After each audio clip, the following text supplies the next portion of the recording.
Commissioners, Committee of the Whole meeting for April 16th, 2024. Would you please stand for our Pledge of Allegiance? I pledge allegiance to the flag of the United States of America and to the republic for which it stands, one nation, under God, indivisible, with liberty and justice for all. Thank you. Reports from state and county officials. Are there any state and county officials this morning that would like to address the board?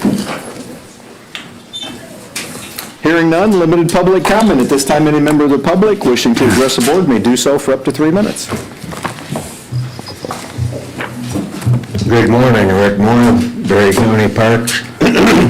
I wish to thank everyone for being here, and I wish to also remind members and guests, please speak into the microphone and use your outdoor voice, because we need to hear you. And I haven't seen these reports on the internet, but I'm told that a lot of folks do, and they can't hear what is being talked about. And it happened especially the last week.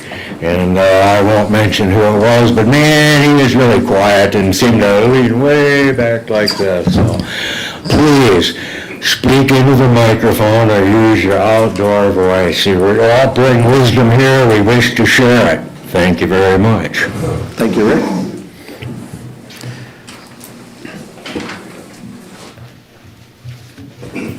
To the microphone. Good morning. Debbie Jensen. I'm Hastings Charter Township resident and member of the Parks and Recreation Commission.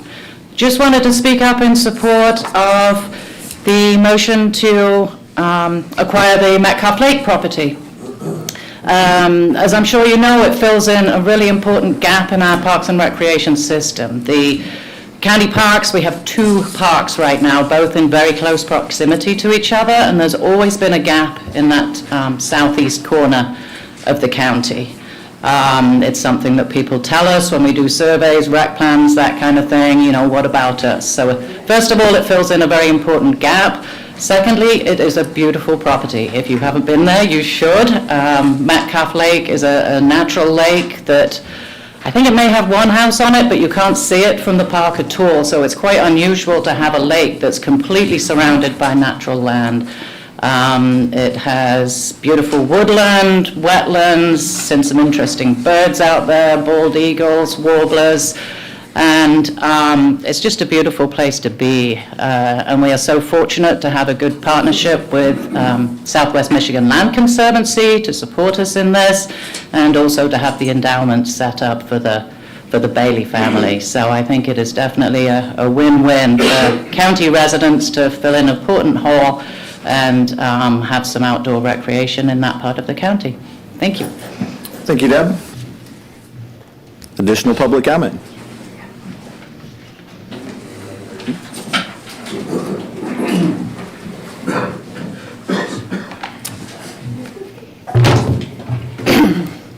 Good morning, Sally Schuster-Schaff, and I'm a resident of Rutland Township, and I serve as a board member for the Commission on Aging.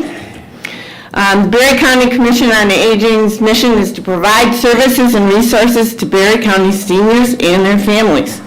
Last year, nearly 2,300 Berry County seniors participated in activities, events, and services that were hosted at or hosted by our COA. As one of those seniors, I'm here today to tell you about the services and activities I have participated in. My experience with the COA started when we needed care for my mother.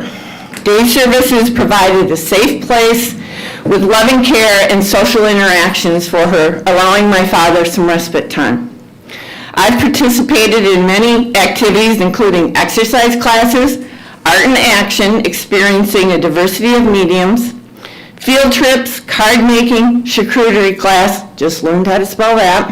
And can you make a salami rose? I can. Painting group, congregate dining, and special dinners, such as our lasagna dinner coming up on Friday. I freely admit to being a senior because it means I can participate in all the wonderful services our Commission on Aging would not be able to offer without funding from our senior millage. Thank you. Good morning. Morning. My name is Terry Dennison, and I'm a citizen of Hastings. In fact, I was born here. And I've been on the COA board since 2002, so I'm the old timer on the board. And I've also served all those years on the Client Services Committee. What I love most about the COA are all the activities and events they organize and host. And there are just lots of opportunities for the seniors to get involved, to gather with the other friends, and just have a lot of fun. In fact, when I came back to Hastings after retiring from Niles Community Schools, my mom was involved with line dance class, and she wanted me to join her in the line dance class, so I did, because she was a dancer through high school, and I've always been a dancer since age 7. So I loved line dancing. 20 years of line dancing. We performed at Woodland Meadows. We performed at the Western festivities over in Caledonia every year. And it was just lots of fun, and you make great, great friends. It was just a great experience for me. They have a lot of free activities every week. They have music on Monday. They have 2 bingo games a week. Line dancing meets twice a week. They have popcorn and theme Thursdays. They have an Iron Rails Club for people that like, trains and all that kind of stuff. And they have a new crocheting group, and Mrs. DeWitt is in charge of that crocheting group. They've even extended some of these ideas and activities to the Delton congregate site, too. On top of this, they partner with other organizations and businesses to offer exercise classes like Sally does, and nutrition and craft workshops. And they arrange trips that I've been on, which are really, really interesting, like the Pierce Creek Institute, Frederick Meyer Gardens, Boulder Ridge Animal Park, which I found completely fascinating. They had wildebeest there, and I'm a big wildebeest fan, and so I just was thrilled to see the wildebeest there in Alto, because where you see more wildebeest, of course, Africa, where I've been. The Middleville Color Tour, and last winter they took people to the mall so they could do Christmas shopping. And by arranging these trips and providing transportation, they give seniors a chance to get out and do things that maybe they couldn't do, because some people can't drive anymore. They offer a lot of classes that are free or for a minimum fee, and they understand that some people are living on a fixed income, and work to ensure that all seniors have access to healthy social activities.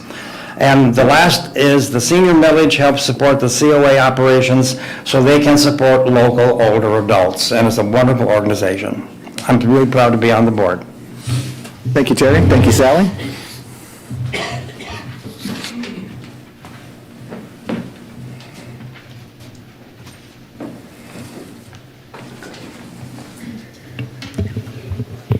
Good morning, everyone. My name is Jenny DeWitt, and I'm a resident of Hastings Township. I'm speaking to you today as a Commission on Aging board member, participant, and a volunteer. Our mission is to provide innovative services and resources to Berry County seniors and their families. In 1993, our organization was the first in the region to offer the Medicare-Medicaid Assistance Program, which we commonly refer to as MAP. This program trains volunteers who offer personal assistance to seniors to explain eligibility, enrollment, coverage, claims, and appeals, all free of charge. Our volunteers review and compare prescription plans, policies, and identify resources for prescription drug programs to help seniors make more informed decisions about their coverage. In the last 10 years since this has been in existence, we've served over 4,400 Berry County residents. And we provide this as an unbiased source of information rather than an insurance salesman that wants you to purchase their plans. This valuable service, along with several others, would no longer be available to Berry County seniors without funding from the millage. What I have to say is I'm Kimberly Miller. I'm a resident of Irving Township, and the Commission on Aging I'm also a board member for the Commission on Aging. The Berry County Commission on Aging is very valuable to all members of the community. There's so many services and different things that they offer. Meals on Wheels, adult day services, in-home care, just to name a few. And none of these would be possible without the funding of the senior millage. Thank you. Thank you. Thank you, Jenny. Thank you, Ken.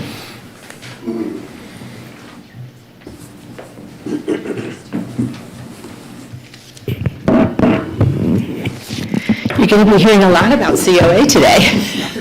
I'm Cheryl Lewis Blake, and I'm a resident of Rutland Township and also a board member on COA. According to the Alzheimer's Association, there's around 7 million Americans 65 and older living with Alzheimer's and dementia disease. 73% of those being 75 age or older. Respite care programs, including the Commission on Aging's Adult Day Service, provide planned, temporary relief for caregivers. These programs can give caregivers a cost-effective option to ease the burdens of caregiving while they stay at home with their loved ones. Not only does the program at the COA provide a safe, supervised environment for those with memory deficits, they also, as you heard earlier, provide these incredible activities of games, socialization, community outings, and all tailored to the specific needs of the individual that has dementia.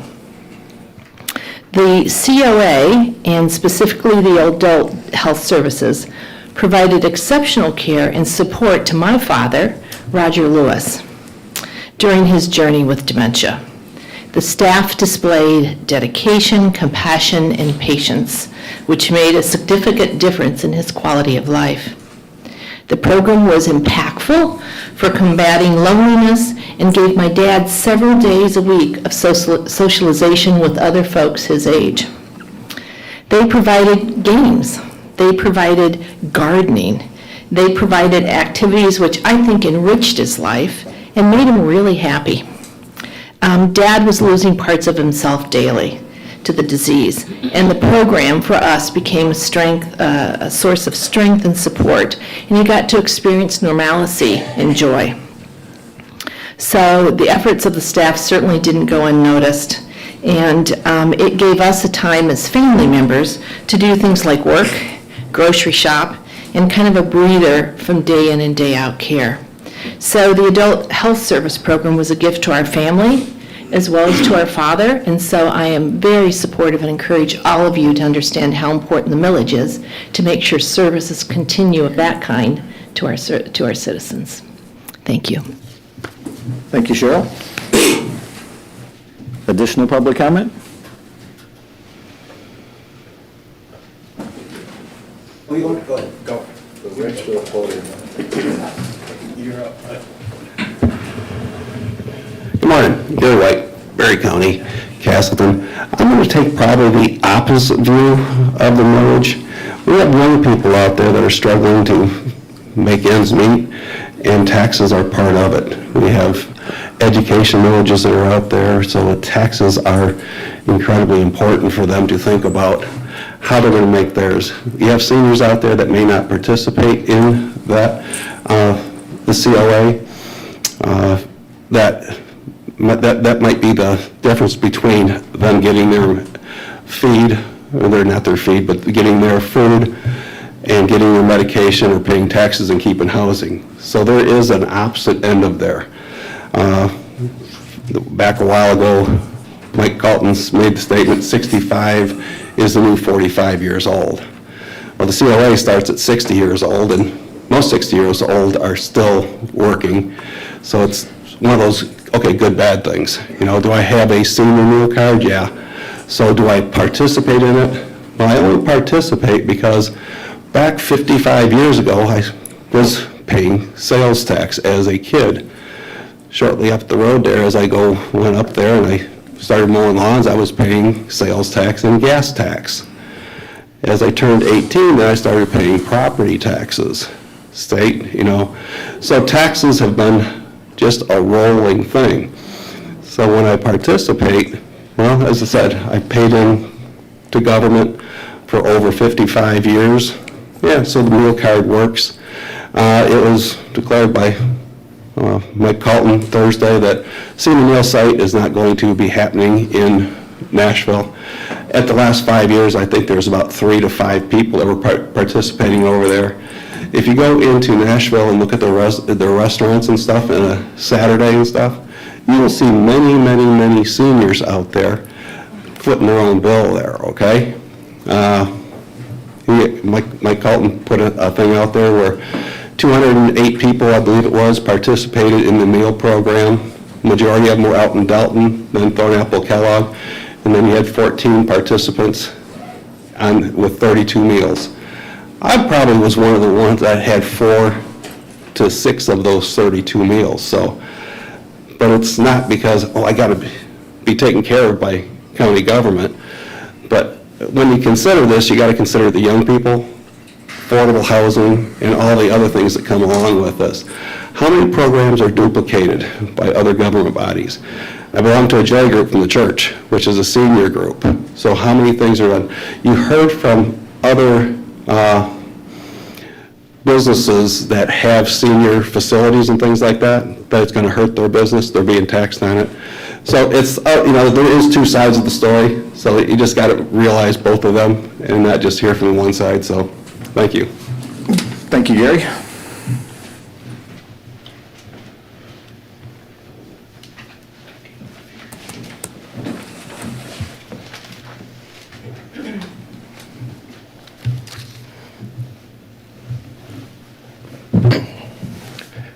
Elton Sean Barger Hastings. I'd like to do a quote, what you think of the man or whether you don't think of the man, Donald Trump.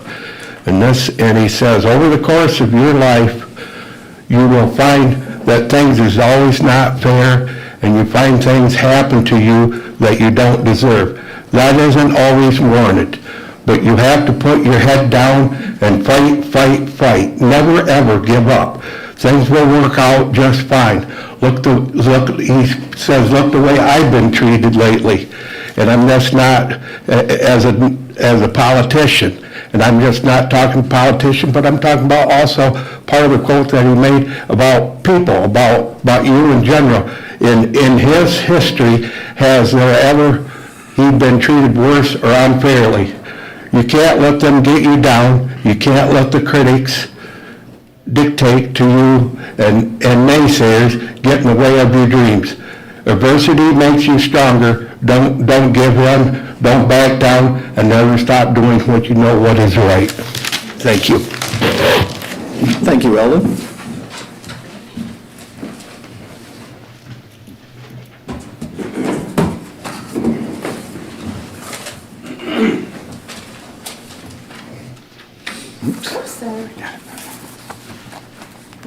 Thank you.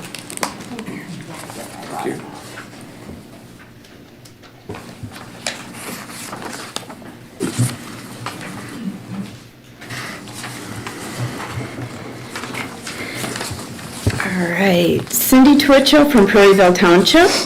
I want to begin with thanking all of those on this board who voted yes to pass the resolution that defends our God-given rights of the people and uphold your oaths to support, which also means to defend, the federal and state constitutions.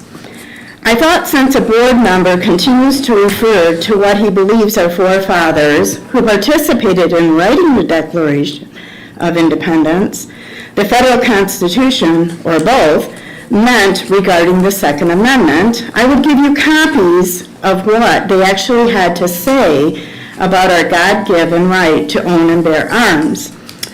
I have chosen not to assert my God-given right to freedom of speech and stand here, or sit here, and read them all, but I'm going to read you a few. George Washington, a free people ought not only to be armed, but disciplined, to which end a uniform and well-digested plan is requisite, and their safety and interests require that they should promote such manufactories as tend to render them independent on others for essential, particularly for military supplies. Thomas Jefferson, no free man shall ever be debarred the use of arms. What country can preserve its liberties if the rulers are not warned from time to time that their people preserve the spirit of resistance, let them take arms.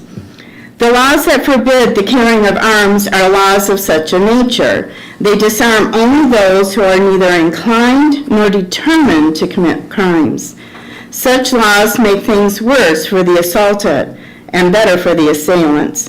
They serve rather to encourage than to prevent homicides, for an unarmed man may be attacked with greater confidence than an armed man. Benjamin Franklin. Democracy is two wolves and a lamb voting on what to have for lunch. Liberty is a well-armed lamb contesting the vote. George Mason. To disarm the people is the most effectual way to enslave them. Noah Webster. Before a standing army can rule, the people must be disarmed, as they are in almost every country in Europe. The supreme power in America cannot enforce unjust laws by the sword, because the whole body of the people are armed and constitute a force superior to any band of regular troops.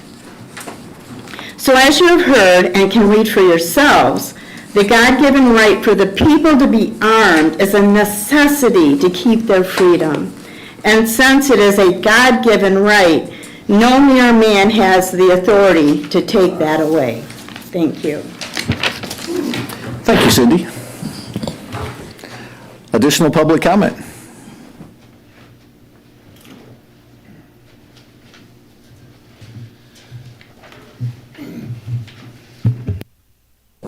Daryl Cheeseman, Castleton Township.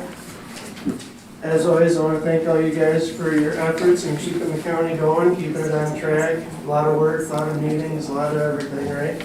So thank you. I want to talk a little bit about Metcalf Lake property. Debbie did a fantastic job of presenting to you guys, so there isn't really much left for me to say other than reiterate. It is a wonderful piece of property. As stated, it's in a corner of the county where we really don't have much of anything other than what Johnstown Township has done recently at their township hall. They've done a nice job there. Other than that, there's nothing in that part of the county, not to speak of, not from the county parks or any other such thing anyways. Unless you go to Louisville. So yeah, it's a great piece of property. The donors, the original donors had a vision for the property. The group that they donated to did not fulfill that vision. They would like us to take it over and help them fulfill their vision, which is primarily just a natural park, natural area park. You know, we'll have some work to do with accessibility.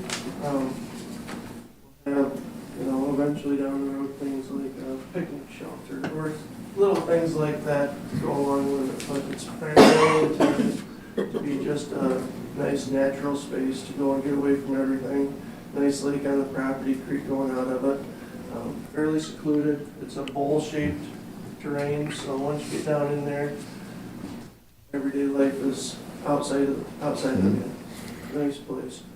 Other than that, you know, numerous projects with the Parks Commission, as you know. Projects with the Charlton Park itself. Gas and Steam Club is really busy this year. The Charlton Park Gas and Steam Club is working its way through the process of becoming a 501c3. We are managed, I guess you could say, by a board of directors now. 15 of the club members are directors over the Gas and Steam Club. Working out wonderfully. Way better than I ever would have dreamed it would. To have that many people involved, more people with skin in the game, getting more done. It's wonderful. So, I brought this warning to you guys. When we have our Gas and Steam show July 12th and 13th, Saturday morning the 13th, we're having our pancake breakfast as we always do. And I know, if nothing else, it's an election year, right? And I hope you guys are a wonderful group of commissioners, and I hope y'all are willing to do it again. If not, completely understand. but good opportunity to get out and mingle with this old iron guys. There you go. Thank you. Thank you, Daryl. Additional public comment? Start that and send it out, please, if you want to help with it. Under Sheriff Jason Sixbury, I just want to remind everybody the Barry Roubaix race is coming Saturday. So if you forgot about it, and you've been out here traveling through, just please be careful and cautious. Our Barry County Sheriff's Office will be out there help maintaining the corners of certain roads and everything, as well as Hastings City Police. But it's going to be a long event, and just be careful and cautious when you're driving. Thank you. You're driving around the county, you won't forget about it for long on Saturday morning, so be prepared. Okay, additional public comment? Hearing none, we will move ahead with our agenda. Julie, Nakfoor Pratt, Case Management Software for the Prosecutor's Office. Thank you.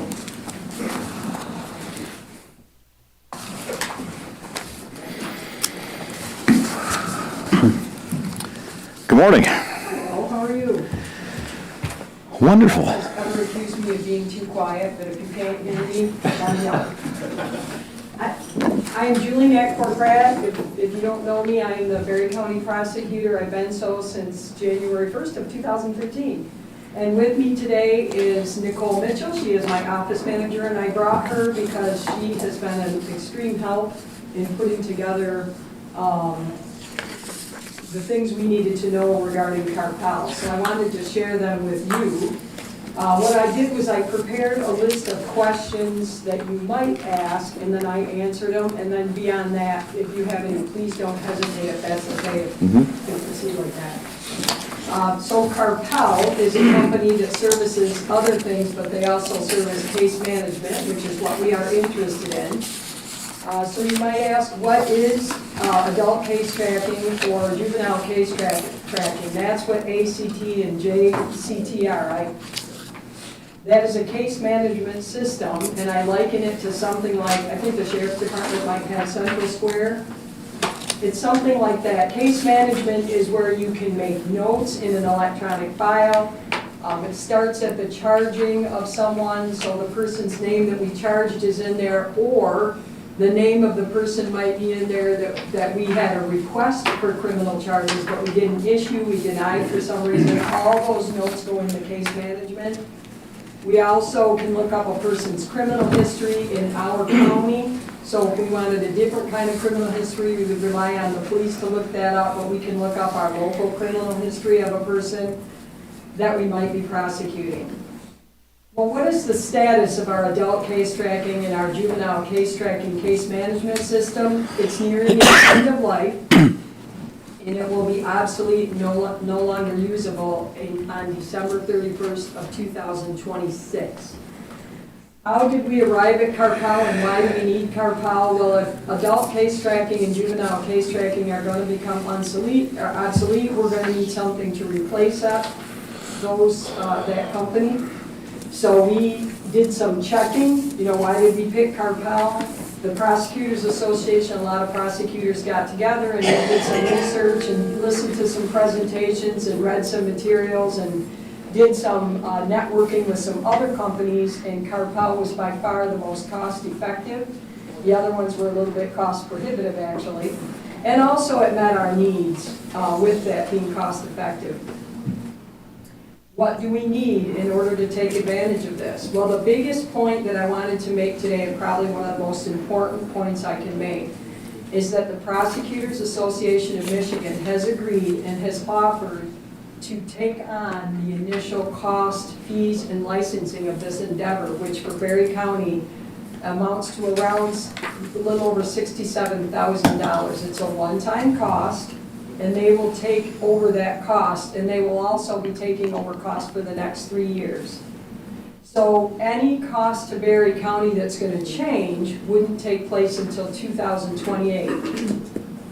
In order to take advantage of that, and I'll tell you how we arrived at that, some time ago, I believe it was in the summer, we took a vote in the Prosecutors Association, so there's 83 counties. We took a vote to see how many people would want Carpal, because if we could get a big enough pool, we could take advantage of this one-time covering of this cost from the Prosecutors Association, and overwhelmingly Carpel was chosen. So once we had a pool of people, we started, the Prosecutors Association started working with Carpel to come up with a contract, and I attached that in a PowerPoint that they sent to us in paper form. In order to take advantage of that, I would have to sign a contract by the end of the business day on April 30th. And you might be wondering how come we're so close to that date, because I was part of the 2024 rollout. I realized it was way too close to be able to come to you, to talk to you about it, to do the research needed. And so I asked to be a part of the 2025 rollout. So that's why we are so close to the date. They don't give you a lot of time, to be honest, with all due respect to them, to sign this contract. But there was a lot of effort that went into it. Well, what are the immediate costs to Berry County? Again, none. So through 2027, the Prosecutors Association is going to cover the initial costs of this. What will happen in 2028? Berry County and the prosecutor's office will have to pay around $11,075. No, we already pay for ACT, JCT in that service. So we tried to do a good, accurate calculation, and we can come up with approximately $5,000 for the cost we already pay, so we're talking an additional $6,000. That would become due in 2028. But I do need you to know that I can't predict exactly what's going to happen in 2028. I mean, that's what we are being told today. There's figures that are in this contract that I would be signing. We were advised, we have been advised by the Prosecutors Association not to, or to try to negotiate that they never go up over 5% of that when we are renegotiating a contract in the future. And we would certainly do our best to do that. Can we do without a case management system? Not in today's world. We just can't in today's world. We are a mostly paperless office. I'm going to say mostly. There's a couple dinosaurs in there like me. I got to have papers. But it's been an excellent system, and so there's case management, which does the things that I just told you, but there's also we have Laserfiche, which keeps track of our actual cases. Laserfiche keeps track of other things too.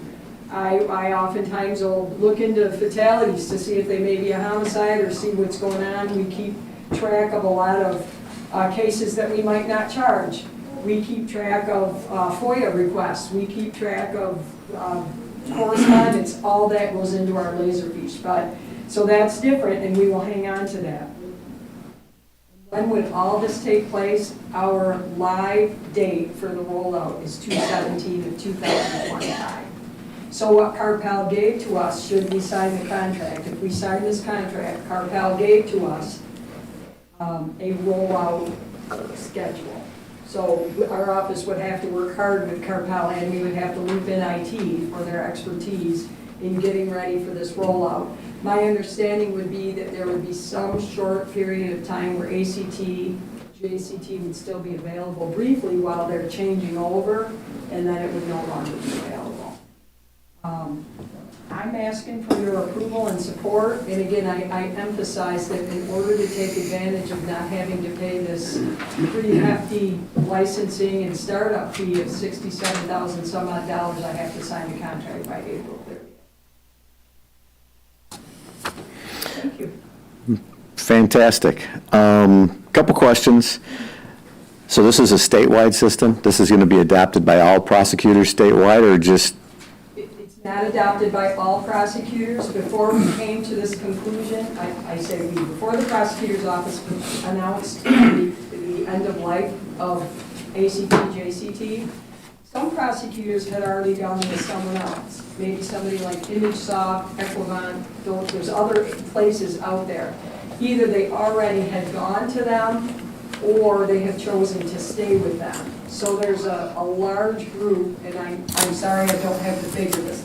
I believe in the paperwork here, I think there's 67 maybe. There's a couple different rollouts. So there's a whole group that's in the first rollout and a whole group that's in my rollout. But the vast majority, I believe, are Carpel. And yes, it's a statewide system. So this allows you to, oops, go ahead, Nicole. I'm sorry, and some have gone live with Carpel already Yes, correct. and utilize Carpel, such as Kent County, Kalamazoo County.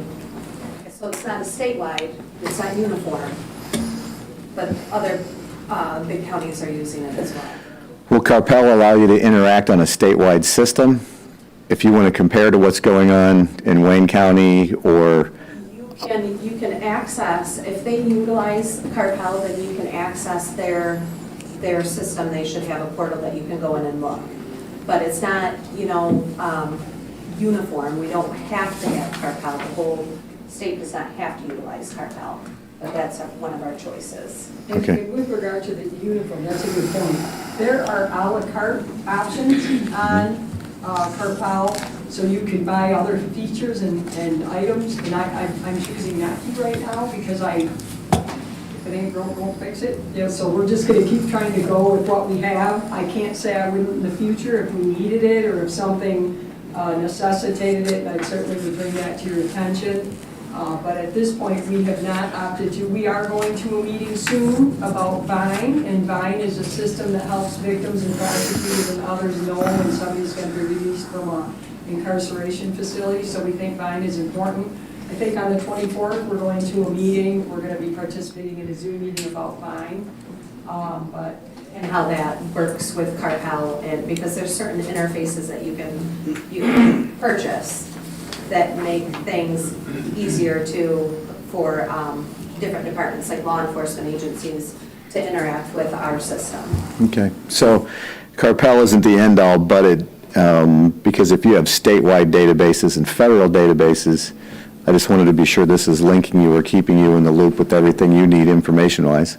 Yes, and it does link up right with Lean. Also, it links up with Lean and Vine. So everything that we input into Carpel will automatically be sent to the Law Enforcement Information Network. Okay. Does this also go through and work with our indigent defense? No. They will be able to probably access to see our cases, only the stuff we allow them to see, but they will not utilize that. Okay, two separate offices, programs, okay. Yes, and prosecutor's office services not only the indigent defense team, but they also service any other person that doesn't have a lawyer and any other person that has a lawyer that they hired that's not court appointed, so they would not have access to that. Okay, so the people that were in the 2024 rollout, any issues, any problems going forward? Have they got the bugs worked out of this?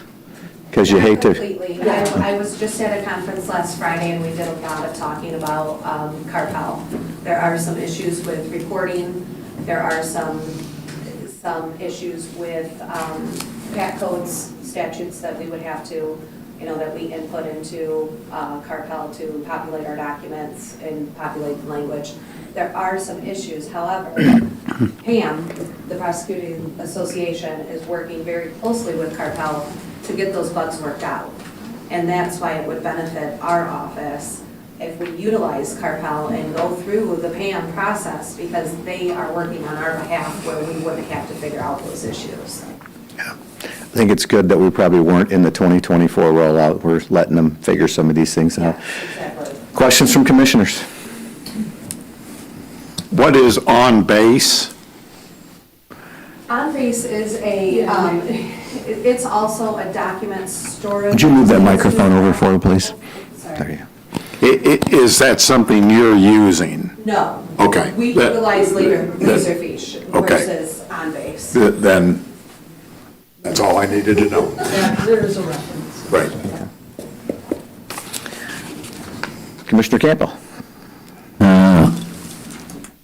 So we have no option. I mean, ACT and JCT are done, and they're going to be done. And we've set it up. The Prosecuting Association is going to pay the initial cost, $67,000. We're not going to have to pay anything until 2028, which is another $15,000 we've saved. So. And I want to know, so for I'm sorry. For the next 3 years. Did you hear that, Rick? I'm sorry. For the next 3 years, we would still pay Pam for the next 3 years what we've already always paid them.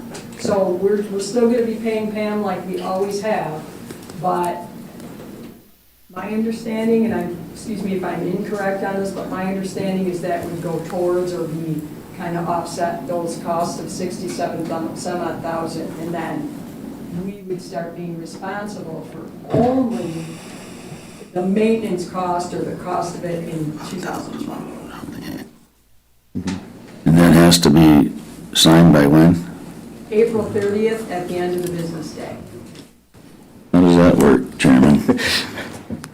Well, we have our BOC next week, so we can approve it, sign it, and have it ready to go, so. Additional questions? Commissioner Getty? Just for clarification. Sorry, Rick. Just for clarification, you're not recommending any of the optional items? The a la carte, no. Not Okay. at this time, unless we learn something at our meeting with Vine, but no. To us, we just want to get this thing rolled over. I can't guarantee that there wouldn't necessitate something in the future, and I would bring that up. But for today, we just want to we want to make sure that we have a case management system come 2026. So our rollout is early February. The nicest thing about that is it would give us some time to iron out the kinks and be able to, my understanding is though that ACT, if you're going to be in the rollout, ACT would be available for a brief period of time, but not until December 31st of 2026 for all. Okay. Thank you. And a couple a la carte issues that we do need, like the interface with Vine and with Lean, those are already included in that $11,000 figure. Okay. Awesome. Additional questions? Cindy? What security procedures do you guys implement or have to secure the data in case of cyber attack, internet going down? I'm a dinosaur also, but I grew up around computers. My dad worked for IBM for years. And it has happened in the past already in our country with information being stolen and taken. What security procedure, because you're saying you're mostly paperless now, so that was like ding, red flag, to preserve that data and to be able to utilize it. Well, I think to some extent that's an IT question, but I do want to reassure you that in the almost 12 years I've been prosecutor here, Berry County has done an excellent job of making sure that our files and our anything from our emails to anything that goes through our office electronically is secure. And my understanding is that between Carpel and Pam, they would also ensure security. We haven't had any trouble with ACT, JCT from a security perspective. And if there's anything that's ever happened in our office with regard to any security breaches, and by that I just mean a virus, IT is on it. I mean, they are on it, and we've had great, quick success. We appreciate it, and we appreciate everything that Berry County does. We ourselves have to take training, which has been helpful for us to understand, especially people like me, a little older, to understand what certain things mean and how to avoid certain things. But we appreciate everything that Berry County does to help us remain secure. I don't think anything is for sure, but. And I do believe that Carpel is CGIS compliant, meaning they have their own security as well. Correct. And anything, yes, anything that we use in Berry County as far as electronics and dropping documents to defendants, we use a program right now called Cerberus that's very encrypted and secure. We do not email documents, just regular email, rarely. And if it is, it's not something that needs to be, it's something that is open to the public anyway. Just so you know, CGIS is the Criminal Justice Information Systems, and I'm actually one of two prosecutors that sits on the board. So if we ever have any questions, I'd be more than happy to take it to CGIS as well. Mm-hmm. Eldon? How is this system going to work with various police agencies as far as if they have to look up something like a court order, like, because I know like run of the court or PPO and different things like that. Is that going to be able to give the law enforcement officials information from it if they should happen to call in and need some information? So if they need information, the police officers actually have access to LEAN, which is Law Enforcement Information Network. And when they look up LEAN, that tells them whether or not a person has a criminal history, whether or not they have a CPL. It could tell them whether or not they are a dangerous person and that police should take care. It can tell them whether or not the person has a PPO. The police officers can find a lot on their LEAN system. If they need further information, really actually what the best part about something like a case management system is our office can find out immediately if if there's an issue in our own county. So we get the name of a person and we can look it up and say, okay, yeah, that person does have history in our county. And then if we need information from another county, like say Kent County, because Jason's office sends me LEAN information about somebody's record, I can call Kent County and say, hey, I saw on LEAN that John Doe has something on his criminal history. Is that still pending? What's the status of it?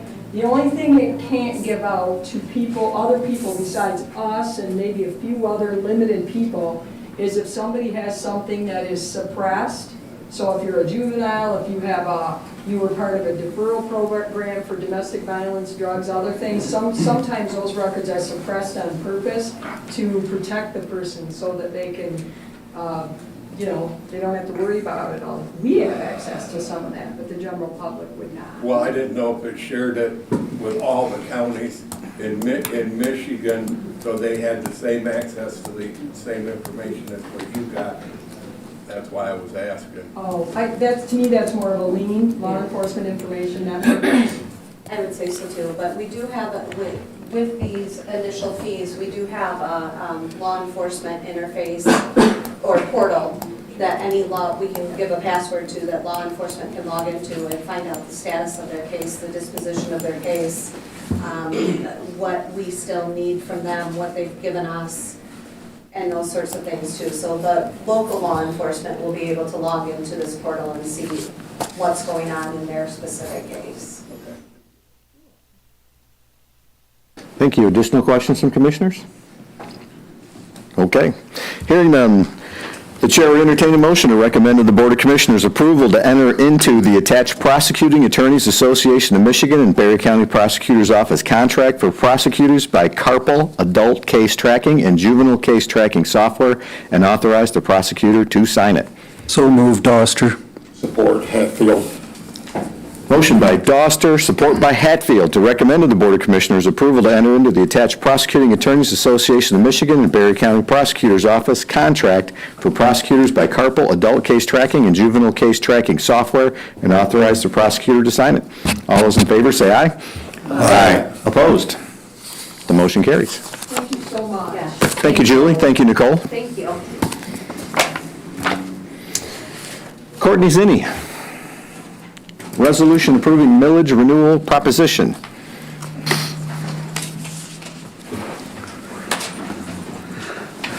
Good morning, Courtney. Morning, how are you guys? I think the mic might have been off for that last little bit. Sorry. Sorry, Courtney, do we think it's working? Yeah, it's I just turned it on. I think I it's, wondered if maybe it's something that's, oh, okay. No, it's working. it was off, I think. Does that sound better? Yeah. Yes. Okay. Morning. Courtney Ziny. I'm a City of Hastings resident, and I'm here today as the Executive Director of Commission on Aging. I'm here on behalf of the COA Board to request approval of the ballot proposal for renewal of millage funding for operations of older citizen services through Berry County Commission on Aging.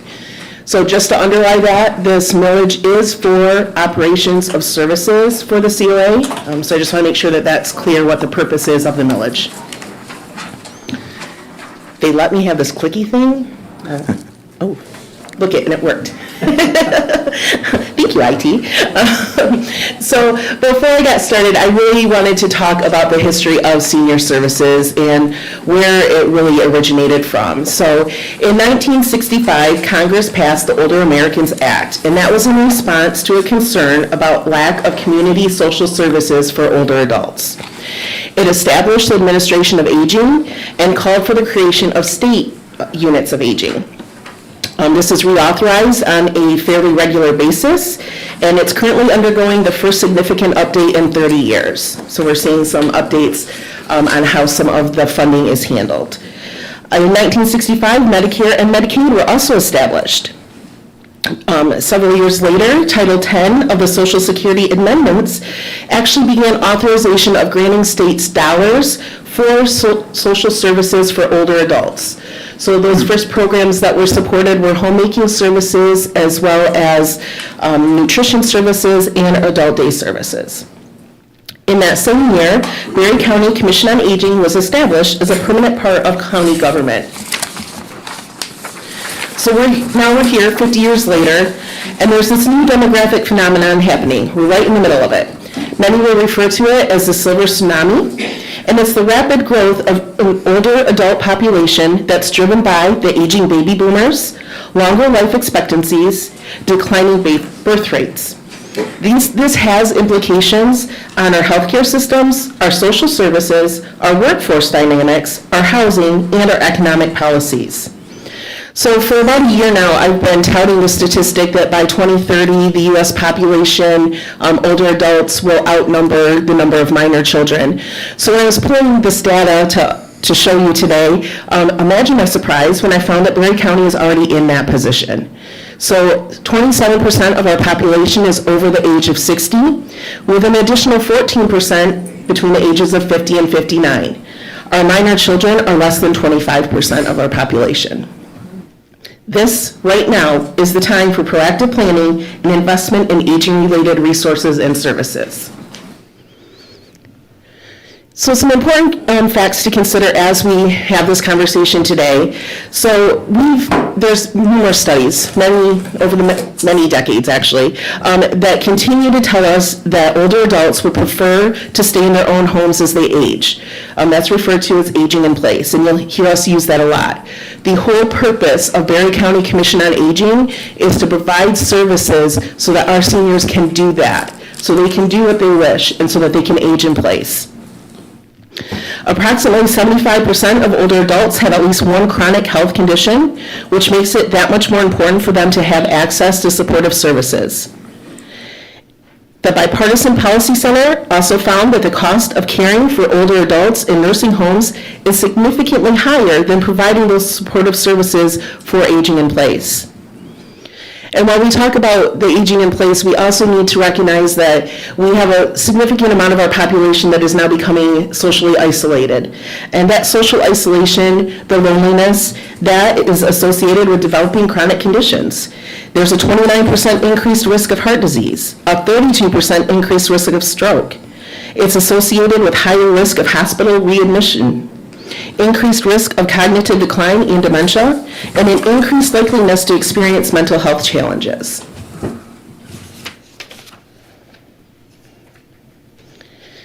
So here in Berry County, I did want to provide a timeline of the Older Citizens Millage. We refer to it as a senior millage. The COA, again, was established in 1974 and appeared in 1975 as a temporary line item in the general fund. In those early years, we were funded by the general fund as well as dollars coming through the Area Agency on Aging, and I'll discuss that a little bit more in a minute. In 1990, voters approved the first Older Citizens Services millage, $0.25 for 5 years.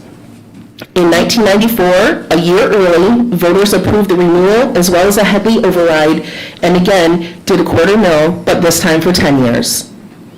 In 2004, we were already seeing things start to change. We had added adult day services to our programming. We were doing a lot more of the senior center activities as well. So at that point, we requested $0.5 mil for 10 years, and Berry County residents did approve that millage. So, interesting to note though, that millage was approved. By the time it was levied, it had already been rolled back by Headley. So in our history, we've actually never received a full half mil. In 2014, voters approved a renewal millage of that rollback amount, .4907, again for 10 more years. In the last 10 years, the Headley reductions have been applied 8 out of those 10 years. In 2024, our millage levied will be 0.4665. So I talked about the Headley Amendment quite a bit, actually, because it does really have a significant effect on COA. But for those that aren't familiar with Headley, that is the amendment that was intended to prohibit taxing entities from collecting an increase in property tax revenue that would exceed the rate of inflation each year. So basically, if the taxable value growth on previously existing property exceeds inflation, our millage will be reduced to a rate that would yield only that maximum allowed. Millage reductions are permanent through that remaining approved millage. If anyone ever wants to know more about this, MSHDA and equalization is amazing at explaining this. Like, we've learned so much, so just shout out to her. So when we talk about the Berry County Commission on Aging, the question really becomes, what's our revenue, what's our expenses, what are we doing? So to look first at our revenue, we are supported, this data is a 9-year period, so 2015 through 2023. We're currently in our 10th year, 2024 is the 10th year of the millage. 60% of our revenue has come from the senior millage. So it's a huge portion of our revenue. Additionally, we receive about 25% of our revenue in state and federal grants. So the Older American Act at the federal level provides dollars down to the state adds their own dollars to it, and then it is spread out among the area agencies on aging across the state. So we're Region 3B, and our area agency on aging is Carewell Services. They serve Calhoun and Berry County. So this is all calculation driven. So what the money the state gets from the federal government is based on calculations. Each of the regions gets X dollars based on calculations, and so forth to us. So it's a calculation based. We can't say we need X dollars to do this, and we can't provide that data. We're told you're getting X dollars for this service. So just to kind of understand that a little bit, and then there's obviously lots of advocating going on in the background, because we're still right now getting reimbursed the rate per meal that we were getting reimbursed more than 10 years ago. I didn't go back how far that rate was going, but it's previous to our last millage. So we get reimbursed at $3.50 for a home delivered meal. We know that costs us in this day and age nearly $17 to deliver.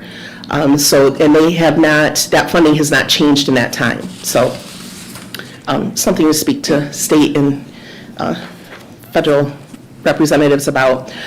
We also do get client contributions.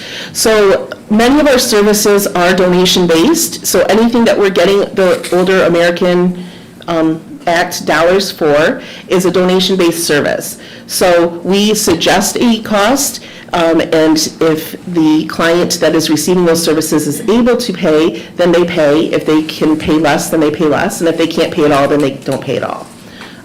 So 12% of our revenue does come from those who are paying in, or for our services that are strictly private pay. We also receive United Way allocations, and we do fundraising. Those are really covering some of our gap funding, and I'll talk about it a little bit more in a few minutes. We usually, the last few years, have done 2 big fundraisers a year. So our trivia night, which does support our adult day service area, and so that allows them to go on trips. It allows them to, last year they used those dollars to fill their raised flower beds with soil and plants and seeds, and so different activities and stuff that we're doing with them. So I was asked by a constituent, sorry, that was a big word today. I was asked to provide actual tax revenue amounts, and so this chart does show you that by year. So taxes are levied for us in the winter billing cycle. So taxes will be levied in December of 2024. We receive most of them in the first quarter of the next year. So I tried to lay that out in this chart. So I listed the tax revenue that we've received. 2023's number is not, the audit is not complete, but that should be, it should not alter too much. And then the change. So what's that change look like year over year? And then comparing that to what's the annual inflation rate for those same years. So our average change has been an increase of 3% for the tax revenue piece. Annual inflation rate has been an average of 3.5%.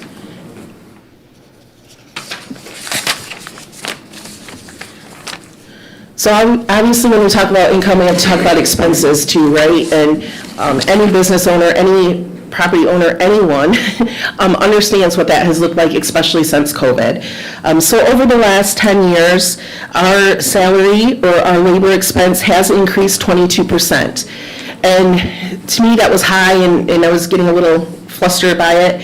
But I actually looked up the U.S. Bureau of Labor Statistics, and wages between December 2014 and December 2023 increased by 42%. So we are actually well under that national average. Health insurance increased 32%.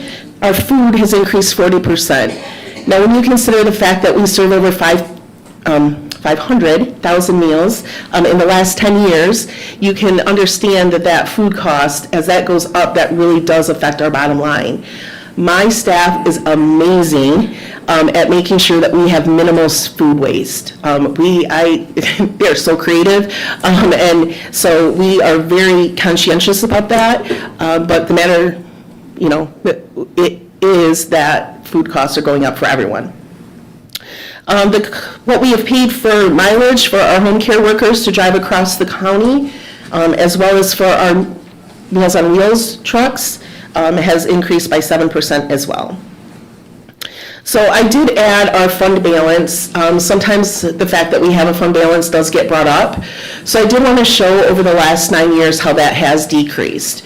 Again, 2023 figures are not audited. I do expect that we will have added back a little bit to the fund balance. But in this 9-year period, our fund balance had decreased by 34%. So what have we done in the last 18 months to really look at that and try to combat that and try to be conscientious of what we're doing? So my staff will tell you I'm nitpicking every expense that comes across my desk, not always to their delight. We have increased our suggested donation of meal cost. So it was $2 a meal. We've now increased that to $3 a meal. We're looking at increasing the suggested donation for our restaurant card cost as well. That's currently $3 a meal. We're looking at increasing that because the restaurants are asking us for more dollars, and so to help offset that, that will flow backwards a little bit. There were a lot of ARPA dollars available through our area agency on aging, so we were able to purchase a new truck in 2022 and a new truck in 2023. We had a refrigerator that went down on us, so again, we were able to utilize ARPA dollars, and thinking ahead, we went from a single-door refrigerator to a double-door refrigerator. We have replaced our database system, so we were still using Access as our main client database. And after 50, well, we didn't have it for 50 years, but for a lot of years that we had it, it was cumbersome, slow. We had you had to go into here for one thing and here for another because we had to create sub-databases. It was a mess. So we now have migrated over into a new system. Again, we were able to use ARPA dollars and dollars from the Area Agency on Aging to do that. We've added an interactive system in our adult day service area. And last year, we were able to get some dollars to help really promote what we do as well. So we've applied for grants. So 2 years ago, the Community Foundation provided us dollars in order to take our adult day service and their family members on trips. So we did 3 or 4 big trips and a couple smaller ones within the county. It's really hard for caretakers to want to undertake taking their loved one to the zoo or to Frederick Meyer Garden. So while we were also offering those for our normal client, normal's not the right word, that was a really bad word, I'm sorry. Our our general clientele, we were also doing that for our adult day service or for those with dementia. And Jordan is going to be so mad at me, I'm sorry. But we were also able to provide that, and the caretakers feel much more comfortable if there's extra sets of hands that can help them, and if they're all going as a group, and it just becomes a less stressful situation for the caregivers, but an opportunity for them to still have some of those memories and those opportunities with their loved ones. This past year, the Community Foundation provided us dollars to increase our outreach to the outlying communities. So I know that Mike Colton spoke highly of the event we had in Nashville. Our next one will be in Middleville, and we're able to offer those events free of charge thanks to the grants from the Community Foundation. We've also increased our United Way allocation request. So again, in the last 18 months, we have really looked hard on how can we utilize what's out there to the best of our ability while being conscientious of how we're spending our taxpayers' dollars. So our United Way request for this coming year was just approved for $73,000. That's more than double what it was 2 years ago. So they have been very kind and generous in understanding of the situation that we're in. So these are the numbers I really like to talk about, and were kind of fun for me to pull. So since our last millage, these numbers actually reflect a 9-year period, because again, we're in the 10th year period. But nutrition is our largest service. We have served more than 500,000 meals in that time period. More than 400,000 of those were delivered to seniors who are homebound and their caregivers. Right now, we're averaging about 4,500 meals a month just in our home delivered meal program. We've seen a 28% increase this past 12 months from the previous 12 months. We have our congregate setting, so we have our dining location in Hastings. It's open 3 days a week. In Hastings, it's open 5 days a week. In Delton and Woodland, it's open 3 days a week. And that is to encourage that socialization, encourage people getting out, gathering with others. We have some groups that will they might meet for their training group and then stay for lunch. They might, but what we're seeing is that those that maybe were more isolated have branched out, and they really do start to create their own groups, and they start to do things outside of the COA. We've also have served nearly 40,000 meals through our Senior Meal Choice, our restaurant card. So that originally began, and the purpose is for those locations that don't have a congregate dining site, we still want to encourage them to be out, to be socializing. It was said earlier how maybe in some communities a dining location isn't what necessarily the community is asking for, but they're already meeting at their restaurants. So how can we help those seniors that maybe can't afford it and would like to do that with their friends? And so this is one of our options. We've provided over 90,000 hours of homemaking, personal care, and in-home respite. So those services are, as we get older, things become harder to do, right? You might have a lung condition that makes it difficult to vacuum, but you're perfectly capable of being independent in every other way. So this allows you to have someone come in, help you with those tasks that you might be struggling with, and then that gives you that time and that energy to do those things that you are still capable of doing. We've served more than 60,000 hours of adult daycare service for those with Alzheimer's and dementia. We have assisted nearly 4,000 seniors with Medicare and Medicaid. And then we've provided $86,108 in financial assistance. So that's been towards utilities, towards maybe somebody needs help with a security deposit, a home repair that we didn't have somebody on staff to do, and we may help support that financially then. And then what's not on here is our senior center activities. So again, those exercise, those nutrition classes, our different education, our resource connection that we're doing once a month now, line dancing, bingo. And one other thing that I don't think we talked about at all is that we also offer volunteer opportunities for seniors. So again, our seniors are, 65 is the new 45, right? So they want to stay active. So how can we help them stay active? How can we give them opportunities to give back to their community? So different ways that we're doing that as well. All right, so my actual request is to remove the previous authorized millage and increase said millage to restore amounts reduced by the Headley Amendment for a period of 5 years. We are specifically going for 5 years because we don't know what it will look like in 10 years, and we do want to be conscientious of the fact that we are asking to go back to $500,000. So what does that mean for the average Berry County taxpayer? So in Berry County, the average taxable value of a home is $87,523. This year, the amount levied against them will be $40.83 for COA. Next year, if we were to have the approved 0.5 mil, so $500,000, that their levied amount would be $43.76, a net of an increase of less than $3. That's for the average homeowner. And what are we going to do with that additional revenue, right? So we're making it work. We've been scrimping pennies, and we can do all this. Well, we've come to a time where we're going to have to make a couple decisions. And so let me tell you what's a little bit different about Berry County Commission on Aging versus other Commission on Agings around us. We are a one-stop shop. We provide all the services under one umbrella, where if you're in Calhoun County, Meals on Wheels is maybe delivered by one agency. The senior activity might be under a different umbrella. And so here in Berry County, we are all under one umbrella. We work hard to make sure that we're not duplicating services by working with our community partners, MSU Extension, the hospital, United Way.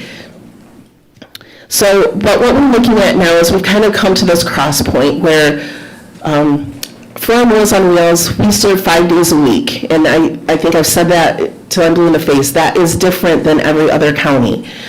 Most places it's a 2 or 3 day delivery a week. We are doing 5 days a week because we really feel it's important for those that need it to be getting that welfare check. Another set of eyes on them. Our drivers have found people unconscious. Our drivers have found people in situations that could have been more dire had they not dropped by that day. So we would like to continue that 5 day a week service. We would like to continue not having a waiting list.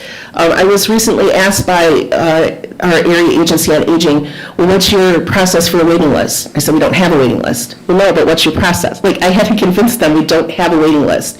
If somebody calls and they're in need of meals, they are getting meals within a week, usually within a day or two. So the additional revenue allows us to continue doing those things. It would allow an additional 10,000 meals delivered to Berry County seniors. It would allow us to go to electronic record keeping for our direct care workers, which is going to increase our efficiency, could cut down on some staff time because we're currently having to do all of that in the office. It will allow for an investment in updating computer hardware and software. So IT is telling me our computers are not going to be able to migrate over to, I let IT worry about that, but it's Windows or whatever it is. And we don't budget for those items. We don't have the room to budget for those items because we are budgeting to provide the services to the seniors. So this would allow us to be able to make that expenditure that we need, as well as start to put some of those, the truck replacement, the computer replacement, things that we have traditionally had to seek private donations for, allow us to at least start to put some dollars aside so that when we do need to ask for that, we have some money to put in the pot as well. It also allows for protection of that fund balance. So that $400,000 fund balance will keep us afloat for about 4 to 5 months. That would probably include cutting services to do that in case of a government shutdown, in case of any of those COVID, like any of those things that could happen. Right now, again, when I talk about, I'm kind of going back a little bit, but when I talk about our funding coming down from the federal and the state, so we're told we get X dollars. So for our home delivered meals, we're halfway through that cycle. So we're 6 months through that cycle. We've spent 77% of our allotted funding already. So it's just important that, given the circumstances, given this silver tsunami, that we really do invest in the seniors. Like, we're at that point where it's a community duty. I hate to put it like that, but I really do, I personally feel that way. That it is our duty to make sure that we're taking care of those as they age. So, any questions? Questions from commissioners? Commissioner Carlton, you sit on that board if you'd like to lead. Well, yeah, I want to say, first of all, Courtney is a tremendous leader, and we have a tremendous board. I know we have fantastic employees, so it's a great organization. As far as the silver tsunami, there's not just this demographic shift to older citizens, but also we've had population growth in the county. I remember the last time I was on this board, our population was 60,000, and now it's over 62,000. So there's not just a shift in the demographic, but a shift in the overall population, increasing the need for these services. Personally, I'm grateful for the assistance I was given by the Commission on Aging when my mother had a massive stroke, and they gave me assistance in trying to keep her at our home so that she could be in some sort of familiar environment. A couple sports metaphors, this should not be a political football, this should be a slam dunk, this millage. Thank you. Additional questions from commissioners? John's got one. Meals on Wheels, and this is the main money for them comes from area on agents? It does, yes, yep. And they're the ones that's not raising the price of this? Well, you could say that it was the federal government not raising the price of it, yeah. I mean, it flows down from the Older Americans Act, but yes, yep. And believe me, they're tired of me telling, our area agency on aging is tired of me telling them that. Like, this isn't enough, how do we get more of this piece of the pie? And so, yeah, it's us also pushing back so that we're making sure that that advocating is happening. And that price is the same in all counties? That is my understanding, yes. Thank you. Yes, Commissioner Tennyson. Thanks, Courtney. I've been up there a lot over the since I started and being a commissioner, and I really came to the realization what you guys do up there and how dedicated you are to the seniors of this county. And I wish my wife would have known about that daycare up there when her mom had dementia. And I think people need to be aware of what you guys do for somebody who hasn't had rest for days and they need a little break and everything else, and all the other services you do, help them with taxes, and you help a lot of things you guys do up there. So this is a small price to pay for people of Berry County to support this, for what you guys do for the seniors of this county. Thank you. Absolutely. Commissioner Getty. I know we heard a lot of testimony today from several of your board members, but my mom was also able to stay in her house. And I think the value of being able to come in and have somebody vacuum, because she had breathing issues, having somebody dust for her, kept her in her house and comfortable, and honestly saved so much money than having her move into a facility that was way more than what she needed and much more expensive. So I think it's been said, society's going to be judged by how well we take care of our elders. And so I hope when we reflect on this, and I hope as voters go to the ballot box, they're going to see, if they're young, if they're buying their first house, they're going to see the value that supporting this millage is going to bring, so that we don't have to pay more to send them to a home. So thank you. Thank you. Just a second. Additional questions? Eldon? Do you have data on township by township, on statistics on how many people you serve by township by township? We do, and we'll be going around to all the townships and the municipalities and reporting on that, probably in the June-ish time frame. But you're more than welcome to stop up. If you have a specific one, give me a call and I can pull the data on it. Yep. It's not something I have, it will take me a day maybe to pull, but yeah. Gary? 2022, the taxable value was $80,439, which I is great, you know, I said, I don't have nothing bad to say about COA employees and things like that. The presentation I greatly appreciated because it told me that county commissioners used to do it. County commissioners, I've been going around talking about the property tax revenues, how they've been going up 1.5, you know, I think it's estimated, you know, I said, so that is a concern. So the county commissioners could take on some of this with the current taxes they're bringing in, instead of just saying, well, the community has to take on more taxes. It's a negotiation, it's, you know, so there is other options.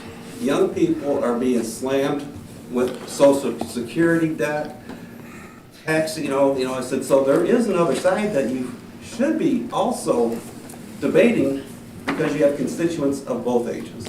And I'm not hearing none of that. So I said, why can't the county look at taking on some of this and not have the full half mil? I think originally it was going to be for 10 years, correct? The original proposal? No, that was never decided. That was never discussed. No. Okay, so 5 years is better, but as I said, if the county commissioners take on some of this debt load, and it just keeps taxes down for everybody. So it's something that needs to be thought about and looked at. Thank you. Correct me if I'm wrong, isn't this $102,000 throughout the whole county for the year? That's estimated that for the first year, yeah. The difference will be $102,000 across the county. $102,000 for the whole county, property owners. Yes. Well, look at a half mil instead of, or a quarter mil instead of a half, is what I'm saying. Take on some of the debt load with taxpayer dollars current. Okay, well, Courtney, I appreciate your presentation. Very thorough, very thoughtful, very detailed. Good to have all that information in front of us to consider. As I look around this room, I see a lot of the silver tsunami. So, you know, we're all trending towards those services at some point. So, you know, but I wasn't looking at you. So, and I do agree that having a 85, 86-year-old father who's living in a different part of the country, who doesn't have access to these services, especially in one place, it's expensive because he wants to stay in the home, but he's barely able to, so it's expensive to do that. So the cost savings that you're affording Berry County citizens, I think, is well worth the investment, and I believe they'll continue to support this. So there'll always be ideas, there'll always be recommendations, but I think what you do is excellent for the community, and I think that'll show up in the ballots as well. So, Thank you. without any further discussion, the chair would entertain a motion to recommend to the Berry County Board of Commissioners adoption of Resolution 24-012, a resolution to approve ballot proposal for renewal of millage funding for operations of older citizen services through Berry County Commission on Aging. I'd like to make that motion. I'll second that. Motion by Colton, support by Tunison, to recommend to the Berry County Board of Commissioners adoption of Resolution 24-012, a resolution to approve ballot proposal for renewal millage funding for operations of older citizen services through Berry County Commission on Aging. All those in favor, say aye. Aye. Opposed? The motion carries. Thank you, Courtney. We are going to take a 5 to 7 minute break. The board is at recess.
when you can. And my reference said, yeah, you can do the work, but do you want to? You guys are there already, all right. The board will come back in session. Dan Patton. Good morning, Commissioners. Darrell, good morning.